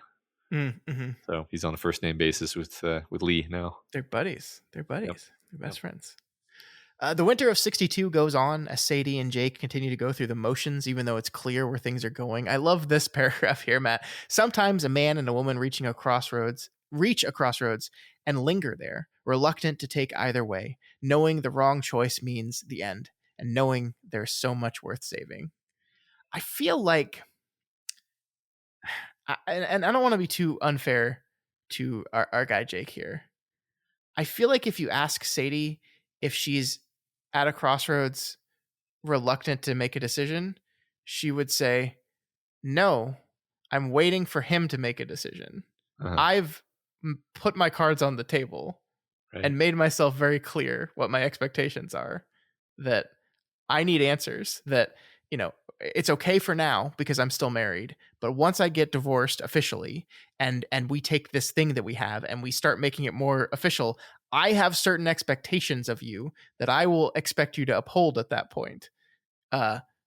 Just so you know." Mhm. And I think she's been very clear and forthright about all this stuff. Yeah. And he's the one at the crossroads, lingering, unable to make a decision, knowing that to tell her the truth might mean the end of the relationship, but to continue to lie to her might also mean that. And he just is completely reluctant. I don't know, is that fair characterization there? I don't know. Yeah, I was going to just sort of quibble, but then I realized that my quibble was wrong. What I was going to say was like, well, she needs, she kind of needs to make up her mind. Is she going to stay or is she going to go? But then you reminded me, like, well, she gave him a timetable. Mm-hmm. She told him she's going to go if he doesn't do what he needs to do. Yeah. But then what happens subsequently is he just blows it and sort of forces her hand. But Yeah. no, I totally agree with you. This is not her being indecisive at all. Yeah. Yeah. Yeah, I mean, but I think it looks like it because he's like I think in his mind he's like waiting to see if she's going to be able to get over this thing that she has, and Mhm. it's like, no. Right. I mean, and the interesting thing about this is they do like it is. Try thinking of this from Sadie's point of view. You got this guy. You know nothing about him. You know he's being mysterious. As we'll learn, she knows his references are bogus. And she also has to know that he's specifically declined re-upping his contract for the next year, right? Yeah. And so she's like, "What the fuck, man? What do you are you leaving? Like what are you doing? Like Yeah. why don't you want to work here anymore?" And he won't tell her anything. And it's just like the exhaustion and anxiety of this thing must be completely overwhelming. Yeah. Yeah, I agree. The quick exercise of getting into her head here is quite easy because the default assumption in this sort of situation is not, oh, he's a time traveler on an important mission. Uh-huh. It's just, oh, he's your standard two-timing no account liar who probably has a secret family in Dallas that he's visiting, and he doesn't actually love you. He just wants sex. Uh-huh. And in 6 months he's going to be in another small town somewhere with another set of fake references, and this is just the thing he does. Like that's a much more believable and sort of easily assumed story than the truth, which of course he's making no effort to clarify. Yeah. Yep. Poor Sadie. You just really feel bad for her. And like I said, I'm very frustrated with our guy Jake in a lot of this stuff, because it's like, come on, man. Like Yeah. this is the moment where the we talked about earlier, where he says, "I didn't want to get too hooked into the life of Jodie in more ways than I already was. Like any possible long-term future with Sadie, my relationship with the town needed to be on hold." And I'm just like, man, you should have thought about that a year and a half ago. Like Yeah. it's too late. Everyone in this town loves you. You've touched, faculty, children, like this, you have ingrained yourself in the life of this place now. And anything you do is going to hurt all those people. You fucked up. Yeah. Yeah. It's I agree. There are certain things I was thinking, like, would it be, so this is a complicated thing I'm trying to communicate from my head, but basically, like, King could have easily put in a sentence to the effect of, like, the reason I didn't want to tell Sadie the truth is that I didn't want to put her in danger. Mm-hmm. That's, you don't even need to elaborate. Yeah. Like, but he doesn't even think that. Yeah. And so we're forced to conclude that Jake isn't thinking that like that's just Yeah. genuinely not a thought that Jake's having. Right. Right. So it's just interesting that he doesn't even, that King, structurally speaking, like character wise speaking, is not trying to make it seem like, this is such a tragedy. It's such a tragedy that Jake can't tell her the truth. If only Jake could tell her the truth. It's like, no, he's not even, he doesn't want to. Yeah. It's actually just interesting. I'm like, are we going to find out, is there going to be something that evolves with his character where it kind of becomes more clear why he's being this way? Yeah, I mean, it is absolutely true that, like, you could just put a scene in here where he's like wrestling with, okay, will she think I'm crazy? Like, will she believe me? Mhm. Like, what would her reaction be in trying to like get in what she would assume? But he doesn't have those conversations. Like that internal monologue of that portion of this whole thing has never happened. He's just like everyone's like Deke's telling him, freaking this random woman, Templeton is telling him, oh, how would your girl feel about you sneaking around in Fort Worth and randomly in the morning talking with other people? And he's like, probably not like it, but I'm not gonna do anything about that. And like, yeah, he just doesn't, it's weird. He just doesn't, I don't want to say he doesn't care, because I think he does care. It's just like the idea of being honest with her is so impossible that it doesn't even make sense to waste thought on considering it. Maybe this just occurred to me, but maybe it's like the splitting between George Amberson and Jake Epping has become so extreme that he almost can't think Jake Epping thoughts when he's being George Amberson or something like that. I don't know. I don't know if that quite fits, but I kind of like the thought of it anyway. Yeah. So finally we learn here, Matt, that Deke Simmons has managed to surreptitiously talk Jake into doing the show after all. Not a typical play, but something called the Jodie Jamboree, a variety show modernized to remove all the super racist parts. I mean, relative. It's 1962. Probably some pretty racist stuff in there. But better than dressing in blackface and doing a minstrel show, right? Like there's still, we're constant improvement. This is what we're going for here. Well, so isn't he explicitly writing in a bunch of jokes that are from like the 90s? Like, isn't that a bit in this where like, I think so. Yeah. I forget the comedian. It was a super popular comedian in the 90s, but he's just like grabbing a bunch of those jokes and then he's going to take credit for them. This is just so fun to me. I love it. Yeah. Of course, basically what this does is it gives Jake and Sadie a little bit of a lifeline, that their relationship is dying, but here's like re-engaging on the first thing that brought us together, which is working together. And it puts them on life support for a little bit. But this whole part is just, I think, really, really great, actually. Yeah, I love this whole section.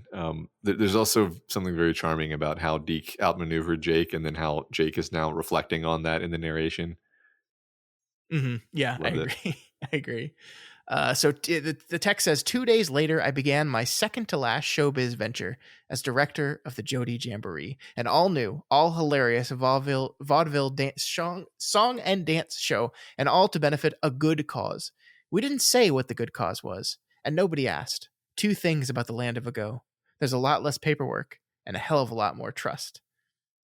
And like, okay, true. But like, there's a reason why people stopped having trust for these kind of things, right? And it's not because they just like felt like it. It's because people were ripping people off. And I'm sure in the 50s, people were ripping people off like this too. They just weren't asking questions about it. Yeah, right. And also, I mean, it's not necessarily a go. It's the fact that it's a small town where everybody knows everybody. Sure. Yeah. Like No. Sure. I Yeah. think You're right. there's such a thing as a town where people know each other in the 2010s too, and I think you could probably rely on trust there. Anyway, it's a nitpick, but I think, um, I mean, yeah, it's it's a interesting. nitpick, but not of the book. I think it's a nitpick of Jake, and Yeah, I think you're totally right here that he is attributing pretty consistently like things to the past that are just humans being nice to each other. yeah, It's like, oh, 1961, everyone's so friendly. It's like, no, these are just those people are friendly. right. Yeah, which is funny because it's like, Jake, you routinely drive to a different part of the past that actually sucks, Yeah, and then you yeah, drive back here. It's actually just Jodie that you like. It's not the yeah. past. Like there's the idea that there doesn't exist a version of Jodie in 2011 is something that Jake Yeah, again has not even bothered to think about. That like, oh yeah, it's great that you found a place where you feel home and happy, and but like, is there anything specific about 1962 that requires this place to exist? His conclusion is yes, absolutely. It is because this is the past, but is it? yeah. It's just worth remembering, Jake, that first you went to Derry, uh, and then you spent some time in Dallas and hated it so much that you fled. Mhm. So yeah, like he should know better, I guess, is the point. Yeah, yeah. So the date of the Jamboree comes, and it's of course a smash hit. Everyone is great. Mike is hilarious. Sadie and Jake dance again, and it almost captures the magic of the first time. The word "almost" is doing a lot of work in that sentence. And then we get our great warm-hearted reveal that the Jamboree fundraiser was to give poor Bobby Jill the plastic surgery she needed to fix her face. A charming moment of genuine happiness as everyone says, "We did it. We solved it. We solved the problem. Hooray!" And we can all go home Uh-huh. happy about it. So tell me if you disagree, but like I feel like that moment was very much undercut by the fact that Jake is sort of telling us in his narration, like, so this is how everything fucking imploded around me. Yeah. And then in the midst of that, we hear like, yeah, and we'd raise money for Bobby Jill, and then she immediately like starts sobbing, and I'm like, I don't think she's sobbing with joy necessarily. I mean, there's probably some joy in there. Like I said, like I mean, having a big nasty gash across your face that she clearly is dealing with because we get told like she's trying to cover it up with makeup and doing a bad job of it, and the makeup is actually just making it look more prominent. Like I think that this is part of her processing of this horrible thing that happened to her is there's Sure. this big constant reminder right there on her face. Yeah. Okay. Sure. But Yeah. no, I like what you're like. We are very King is very forth with the idea that this is the end, that this is the last hurrah, that everything after here is going to get worse. That yeah, that all of this is tinged with a certain amount of sadness. That like yeah, you feel good seeing this town come together to help this girl in a way. I think you're correct and fair that it's not the holistic way, but help her in a way. Yeah. And it recaptures the magic of his relationship with Jodie, with Sadie, all but briefly. Like it is the smash hit success that everyone loves. But yeah, it is tinged with melancholy because yeah, we're basically told we end the section and it's like 2 weeks later everything blew up. Yeah. And this is the end. Yep. And yeah, so it happens, Matt. 2 weeks later, they're shopping at the market together. Jake is distracted. He's thinking about Fort Worth and his recon mission and how he's going to work this out and how he's going to do all this. And we get told, I wasn't paying attention to what was coming out of my mouth. And when you're living a double life, that's dangerous. So they get home and Sadie lets Jake have it. She says he was singing a song that she's never heard before and she wants to know where it came from. Turns out it's Honky Tonk Woman by the Rolling Stones. Oops. Oops. Uh-huh. I can't imagine like, I mean, I know this is constructed by King for this very scene, but like, I can't imagine a worse future song to be singing at the top of your lungs than Honky Tonk Woman. Yeah, no, I mean, I immediately jumped to like singing some rap song, which would be so far out of context for her that she would just probably just jump out of the car, right? But Yeah, I mean that would her yeah, head would literally explode. yeah, And right.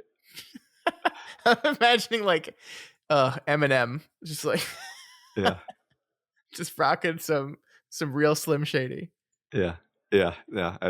He's driving in his Sunliner. Yeah, that's great. That's great.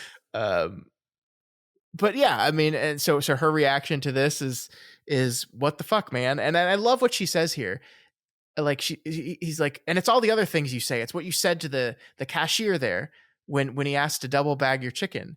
You said, "Excellent, dude." That's what you said. I think maybe you better tell me where you heard that and kick out the jams and boogie shoes and shake your booty, chill and freaking out. I want to know where you heard those too. Why you say them and no one else does. I want to know why you're so scared of that stupid Jimla chant you talk about in your sleep. I want to know where Derry is and why it's like Dallas. I want to know who you were married when you were married and who and to who and for how long. I want to know where you were before you were in Florida because Ellie Dockery says she doesn't know that some of the references are fake, appear to be fanciful is how she put it. So this is like everything. And the thing that I love about this, Matt, is like these aren't the specific language mistakes we've seen him say, but we have seen him make these language mistakes.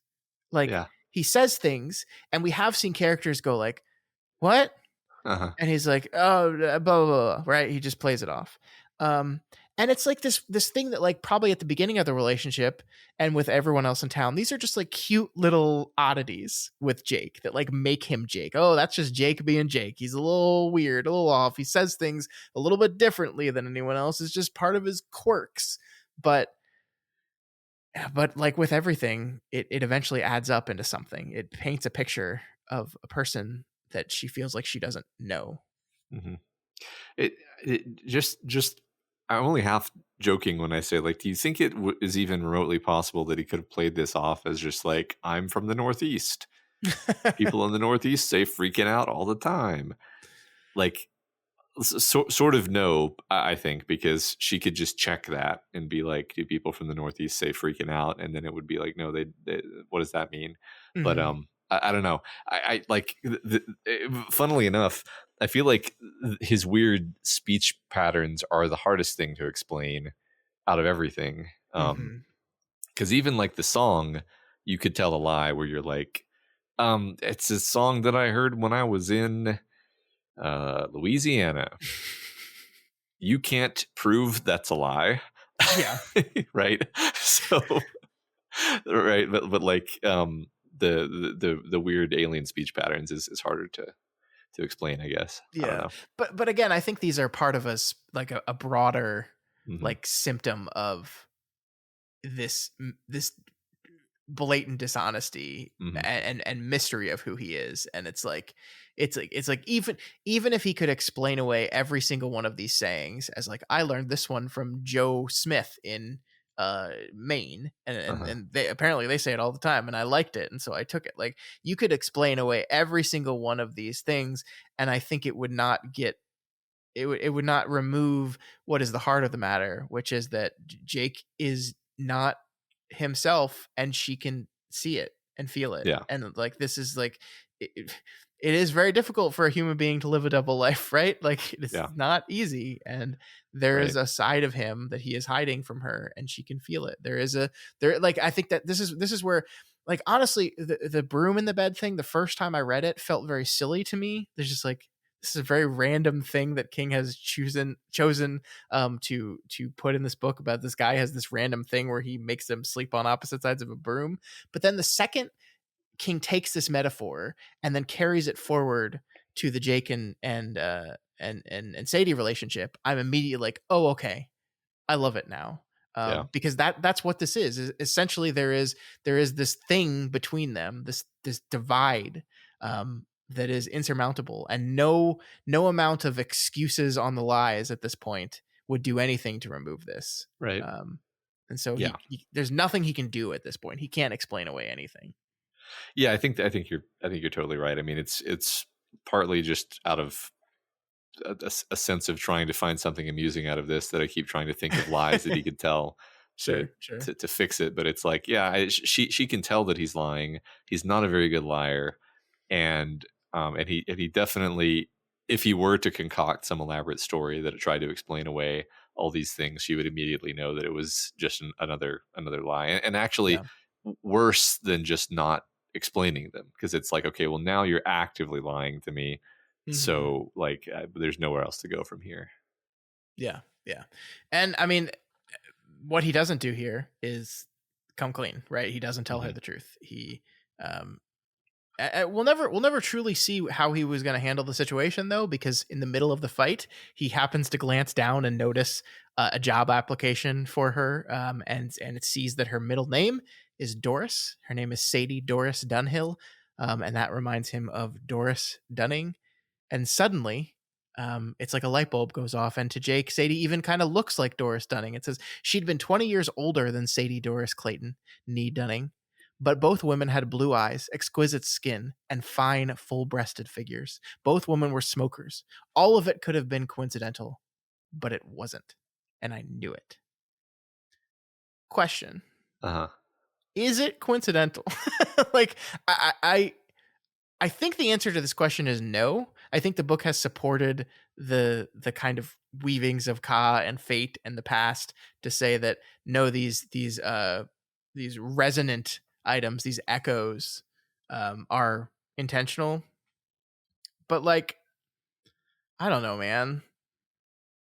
Yeah. They had blue eyes and nice skin and boobs, and they Uh-huh. both smoked. Oh, in 1962, two people smoked? No Right. way. No way. Yeah, I mean, you could just be like, well, was Doris Dunning 6 feet tall? I don't No. think so. Okay, well, Yeah. so they're not like they're not twinners, right? So yeah, I don't know. I mean, I don't want to get all meta again, but like, or not meta, but like nitpicky, I guess, because like it depends on how you define coincidental, is what I mean. Because I'm like, like any two things that are similar, it's like, is it coincidental? It's like, well, I mean, by definition, it is coinciding, so it is coincidental.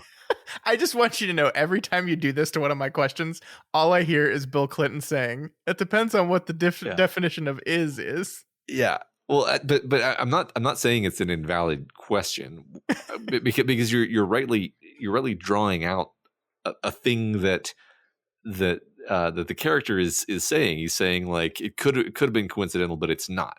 And I'm like, I mean, it is, but the question is whether there's intent behind it or whether there's structure behind it, right? Mm-hmm. That's what we really mean when we say, is it coincidental? The question we're really asking is there some underlying cause behind both of these things that is the reason, the causal reason for them being similar?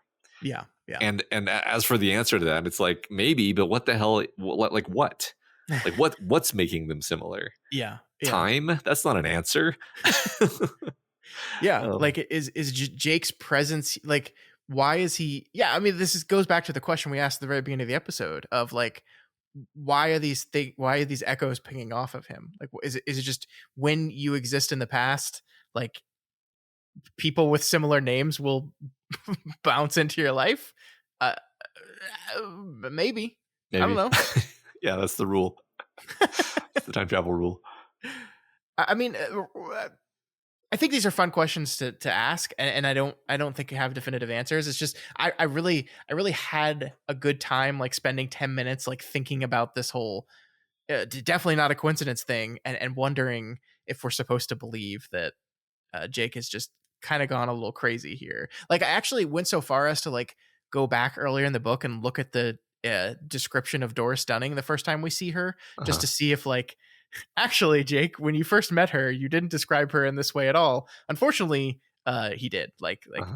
the original description of Doris Dunning, um, is it says pretty as a picture. Chaz Fratty had said a generally meaningless cliche, but true in this case. The years had put fine lines around her eyes and deeper ones at the corner of her mouth, but she had exquisite skin and a terrific full-breasted figure. Um, so yeah, it matches like almost word for word. Actually, it matches. Mm-hmm. Exquisite skin and fine full-breasted figures, like, matches exactly, which Yeah. actually makes me slightly suspicious actually that he uses the exact same words there. But Yeah. no, ultimately I don't think we're trying to do anything with like, no, Jake, this is not what you think it is.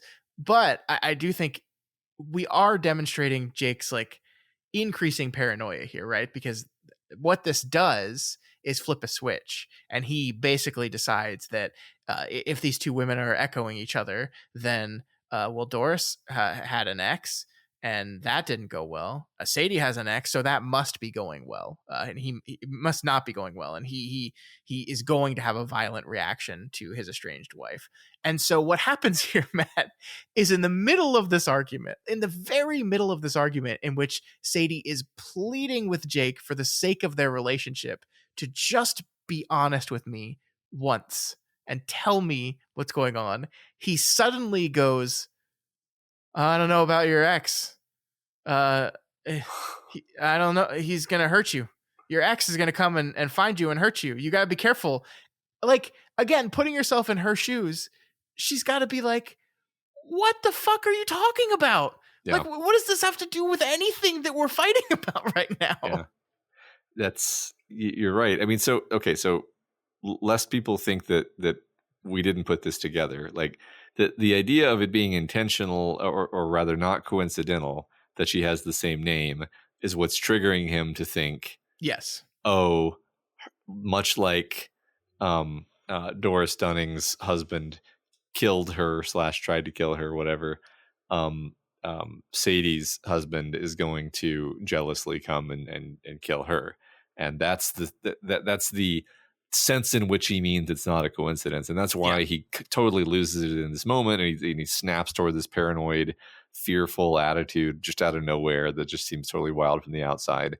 But we don't know that that's correct, right? I mean, it may be. We'll see where the book goes. And even if it is correct, she has no idea. Yeah, right.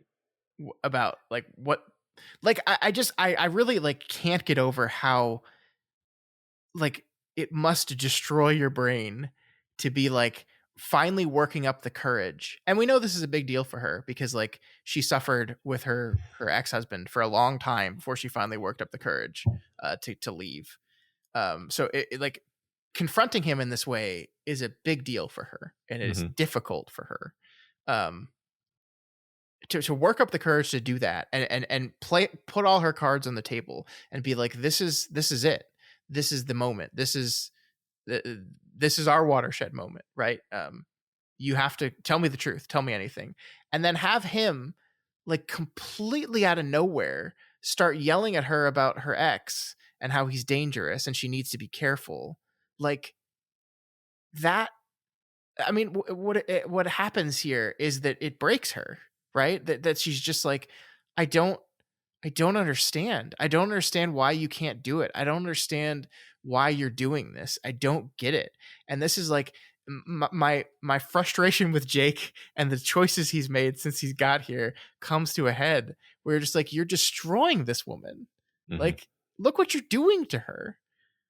Yeah. Like you came back here to save a guy's life, and you're destroying this woman's life. You know, like the idea that she went through this horrible ordeal and finally got over it, finally got to a place where she was okay again and comfortable dating again and having a sexual relationship with someone, having any kind of relationship with someone.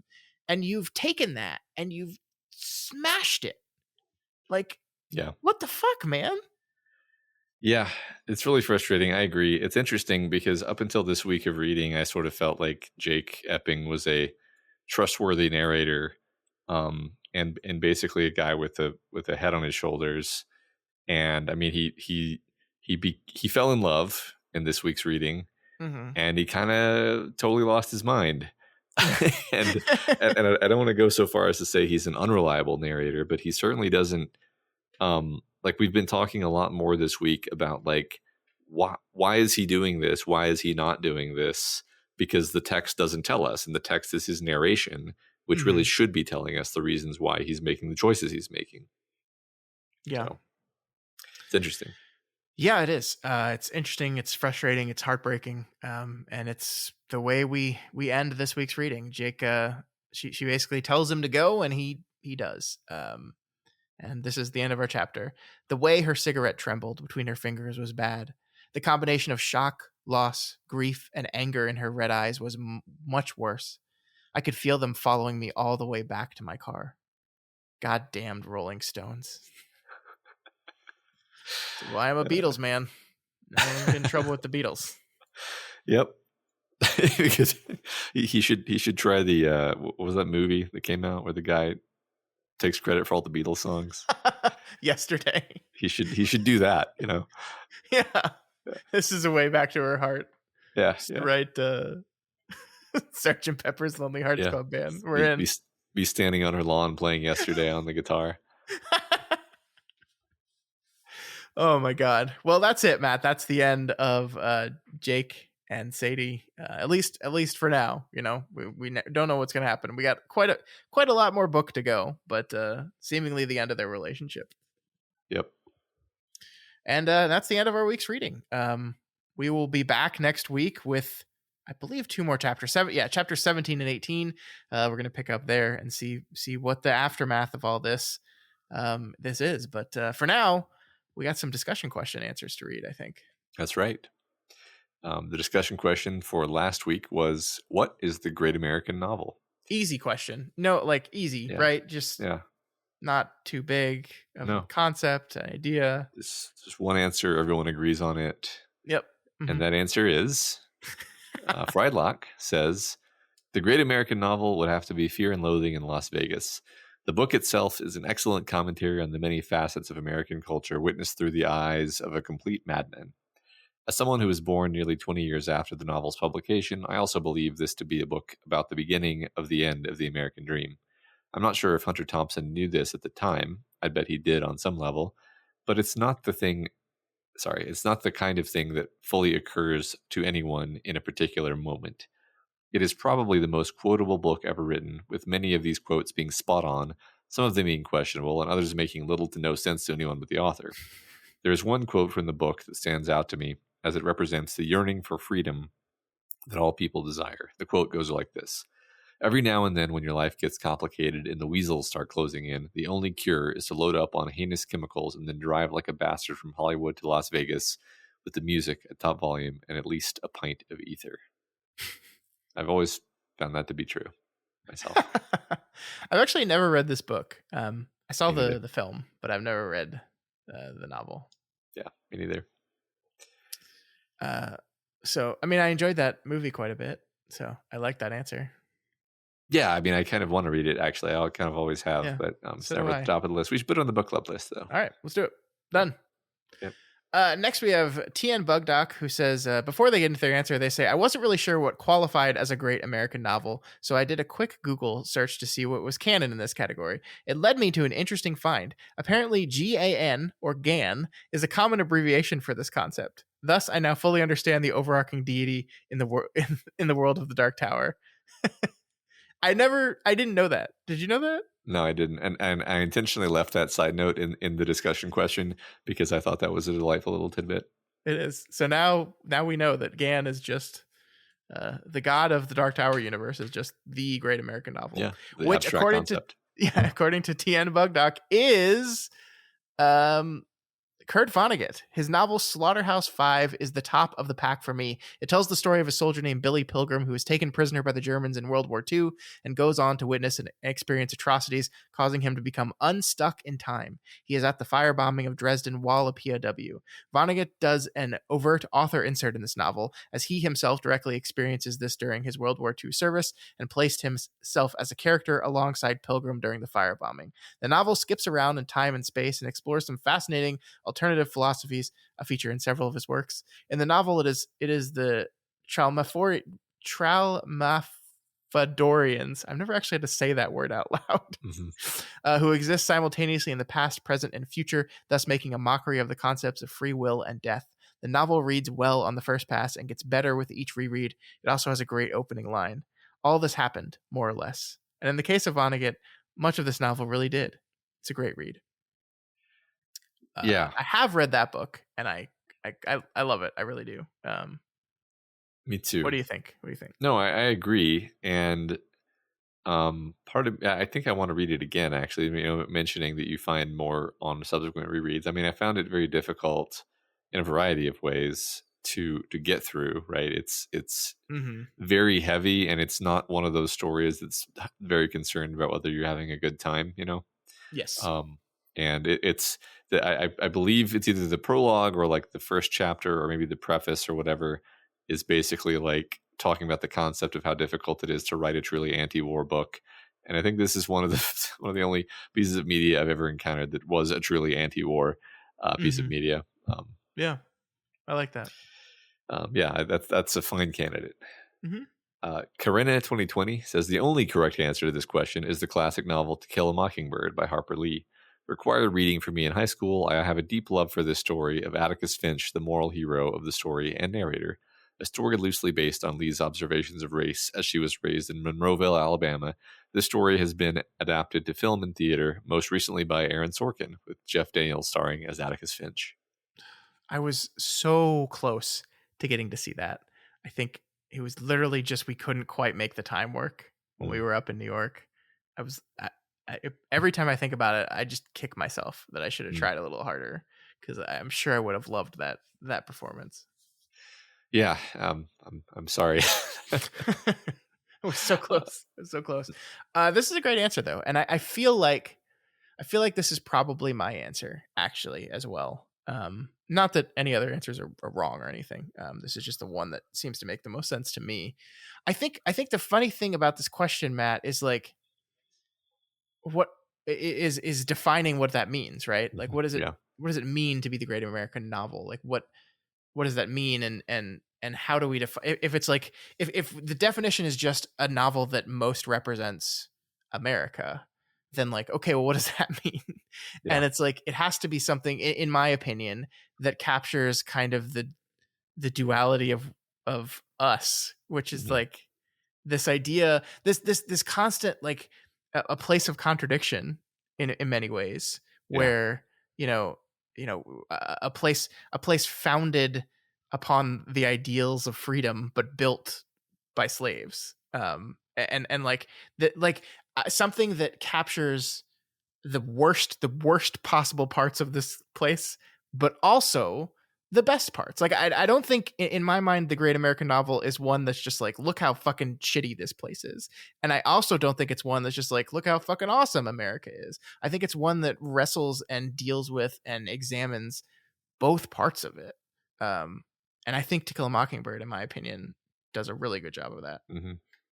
Yeah, and I think also highlights what's unique about America, right? Because you can look at literally any country in the world and say, wow, this place sucks, but also there's some really cool stuff about it, and the same is true of America. But America is actually exceptional in many ways. I mean, America is a very unique place. It is unlike any other place in many ways, and so the book has to capture that. And I think all the books on this list so far have acknowledged that. So. Calinero agrees with Karina and says, my pick for great American novel would have to be To Kill a Mockingbird. It's such a timeless story, unfortunately, that fully captures the ugliness of races in America, particularly at a certain time in the South, but does so through the lens of nostalgia, childhood, and love, perhaps the greatest father in literature, Atticus Finch. So many characters and moments in this book are truly archetypal now. Atticus shooting the rabid dog, Boo Radley, and of course, stand up, your father is passing. So continue to agree with this. Very, very good. And here we, I think, somewhat continue this thread. Baby Can You Dig Your Sam says the first books that came to mind for me were To Kill a Mockingbird and Of Mice and Men. Really anything by John Steinbeck. However, my personal favorite is probably Fahrenheit 451, which I feel is even more relevant today than it was when it was written. On a recent reread, I was gobsmacked to read that it was actually people on the left, like liberals and minorities, that began the censoring of books. Usually we talk about censorship as being something that conservatives and religious zealots support, but in Bradbury's future, it is the more liberal individuals who began removing things from books that people found offensive in one way or another. The idea being that people shouldn't be upset or offended when they read something, so we needed to correct the story in order to not provoke negative feelings in people.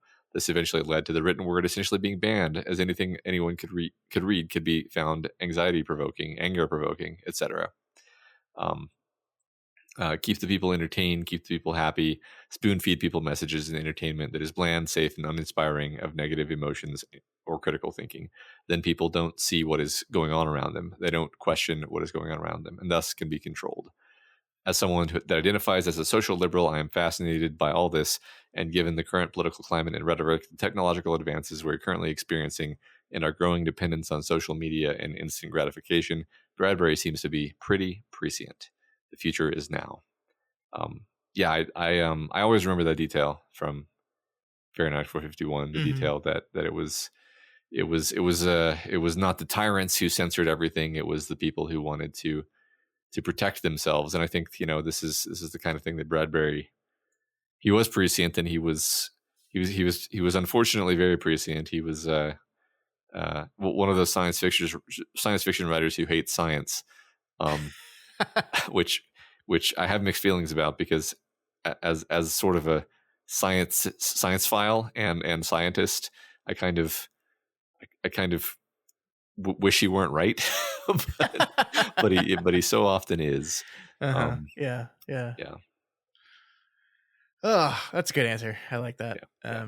I need to reread that book, though. It's been forever since I read that book. Me too. I think it was high school, actually. Yep. Hobo Demon says, it's not going to paint America in a positive light, but for the discussion question, I'm going with Ragtime by E.L. Doctorow. I haven't read it, but I listened to the soundtrack for the adaptation into a Stephen Flattery musical. It covers, effectively, a vertical slice of American history, focused on the turn of the 20th century. There's not a whole lot more American, in my opinion, than a Latvian immigrant from a family of pyrotechnicians struggling to articulate his sense of solidarity with the black musician who had been the victim of vandalism for being the first person to be able to afford a car in the neighborhood he'd been redlined into, but ultimately only being able to say, I know how to blow things up. But if there was something more American than that, it'd be a novelization of Tremors 2 Aftershocks. That, I'm pretty sure, doesn't exist. Man, we went on a ride with that one. I enjoyed every part of that. I also really enjoy just the idea that Tremors is a very American movie, actually. Yes, it is. It really is. Giant worms smashing through the wall of a basement and then being shot with 5,000 guns. Oh my perfect. gosh. It's the right answer now. Tremors is the great American. The movie Tremors is the great American novel. Yes. All right. Obi-Juan Martinez says American Psycho is the great American novel. Its graphic depictions of materialism / capitalism, sex, power, and gender make it a quintessential snapshot of the U.S. of the 80s. I like that answer. Yeah, I like that answer, and simultaneously, I'm like, God, I hope that's not true. I know. I hope there's more to us than just that. Yeah. Kashaku says, I haven't read a lot of what many would choose as the great American novel, but I have read a few. John Steinbeck's Grapes of Wrath, Norman Mailer's The Naked and the Dead, Jack Kerouac's On the Road, and F. Scott Fitzgerald's The Great Gatsby.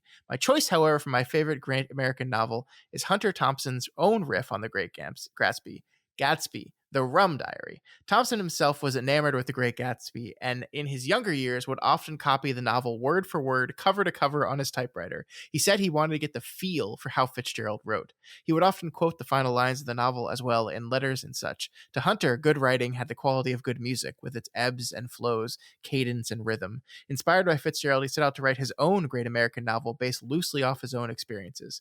In the novel, Paul Kemp is a New York journalist trying to make his way in an industry and gets assigned to a small newspaper in Puerto Rico. While there, he witnesses American businesses carve up and exploit the island paradise for resorts and tourism, all while falling in with a wild woman and getting into drunken mishaps. I admit, it's a bit of a cynical pick, but it's one of my favorites by Thompson, nonetheless. I haven't read that one. I haven't read that one either. It's interesting. The Hunter S. Thompson answers are interesting, I think, because I mean, I think Hunter S. Thompson as a human being is a kind of uniquely American product. you can't you can't imagine Hunter S. Thompson being from anywhere except America. Like, he just is a human manifestation of our id. Didn't they make a movie about this one too? Maybe. I feel like it was also starring Johnny Depp. I need to look this up. Hold on. I think you're right, but I never heard anything. I think I saw a trailer and then never heard anything about it again. Ooh, and Amber Heard. Yeah, okay. Maybe that's why we've not heard anything about it. Yeah, 2011 this came out. I never saw it. Yeah. Yeah, great answer though. Yep. Swamp Ape Draft says, international listener here, from an outside perspective and someone who hasn't read every great American novel, no Twain, T.S. Eliot, etc.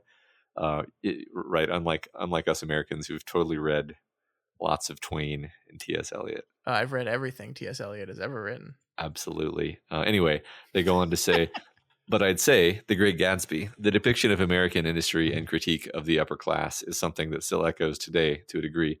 Rich people like Tom Buchanan are assholes, film at 11, but its heavy thematic use of the American dream and Gatsby gaining it through bootlegging and other legal means, but still being ultimately unhappy.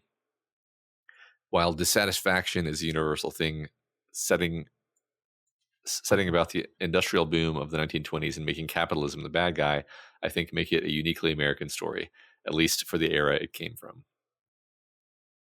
Yeah, I mean, The Great Gatsby is like one of the like examples, right? Of like when you talk about the great American novel, like a lot of people are like, oh, it's got to be The Great Gatsby. It's got to be those eyes on that billboard. It's gonna be that one. Yeah, I think I love this book. I know it's like cliche to say, yeah, it's Great Gatsby, but I truly love this book, and I truly think it's one of the all-time greats in American literature for sure. I mean, the most interesting thing to me about it might be that it's so freaking short, and yet it's so like layered and dense. It's like some impossible tapestry where you think you see a beautiful tapestry, and then you walk up to it and get closer, and you're like, oh, there's a second tighter pattern to this tapestry. It's like there's nothing else quite like it. I agree though. Wonderful book. Great answer. Yeah. Walking Dude 22 says Philip K. Dick's A Scanner Darkly is a novel about addiction, paranoia, and the relationship with authority. The lead character is a cop who is doing surveillance on the house where he's working undercover. I picked this novel because Philip K. Dick is my favorite American author. His work has shaped the very concept of science fiction in so many ways, and this book feels like it was one of the more grounded works that deal honestly with the counterculture of the 60s and the consequences of those life choices. Honorable mentions go out to all the works of Kurt Vonnegut, Ray Bradbury, and of course, Cy King. Yep. It's another book I've never read, but saw the movie with Keanu. Directed by Matt's favorite director. I forget who directed it. Oh, Linklater. Oh, okay. I take it back. No, I like that movie. I do like that movie. And Philip K. Dick is another kind of guy who you can't imagine being from anywhere except America, actually. Yeah. Yeah, I agree. I think that's it, right? We got so many answers to this question. So y'all did a really great job. I really enjoyed reading them. So if you're disappointed your answer wasn't picked, I get it. But man, we got just tons and tons. So these were all great. They were very enjoyable. I love just thinking about this. It's just a fun thing to think about. We spend a lot of time on this show and other shows talking about this country and our feelings on it and the way our literature reflects those feelings, and it's just a fun topic. Yeah, I agree. And I hadn't really thought about this question until just this second. Like, what is my answer? And an answer came to me, and I'm just gonna say it without any reflection. Let it rip. Jurassic Park. Fuck yeah! What is more American than amusement park zoos, dinosaurs, the power of science? Yeah. And the indomitable will of children.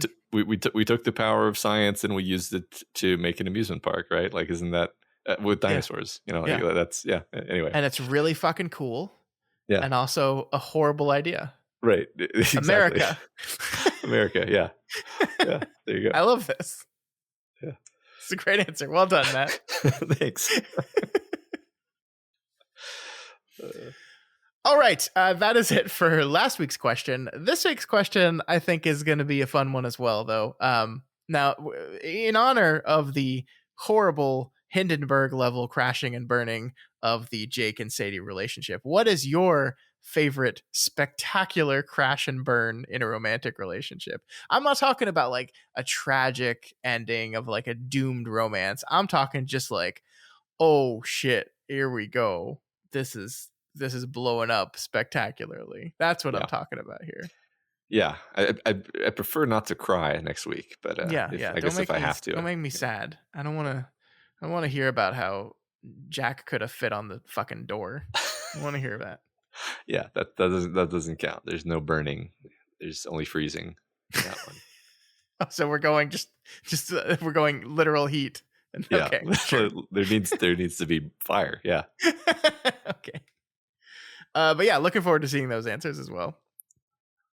Yep. That is going to do it for us this week, though. As we said, next week we will continue with 11/22/63 with chapters 17 and 18 of the novel, with Sadie out of the picture. Matt, perhaps we will get back to John F. Kennedy and the assassination we're supposed to be preventing. I didn't say anything about this. I don't think Sadie is going to be totally out of the book. By the way, I didn't mention that. That was just a thought I had. I think we're going to see Sadie again.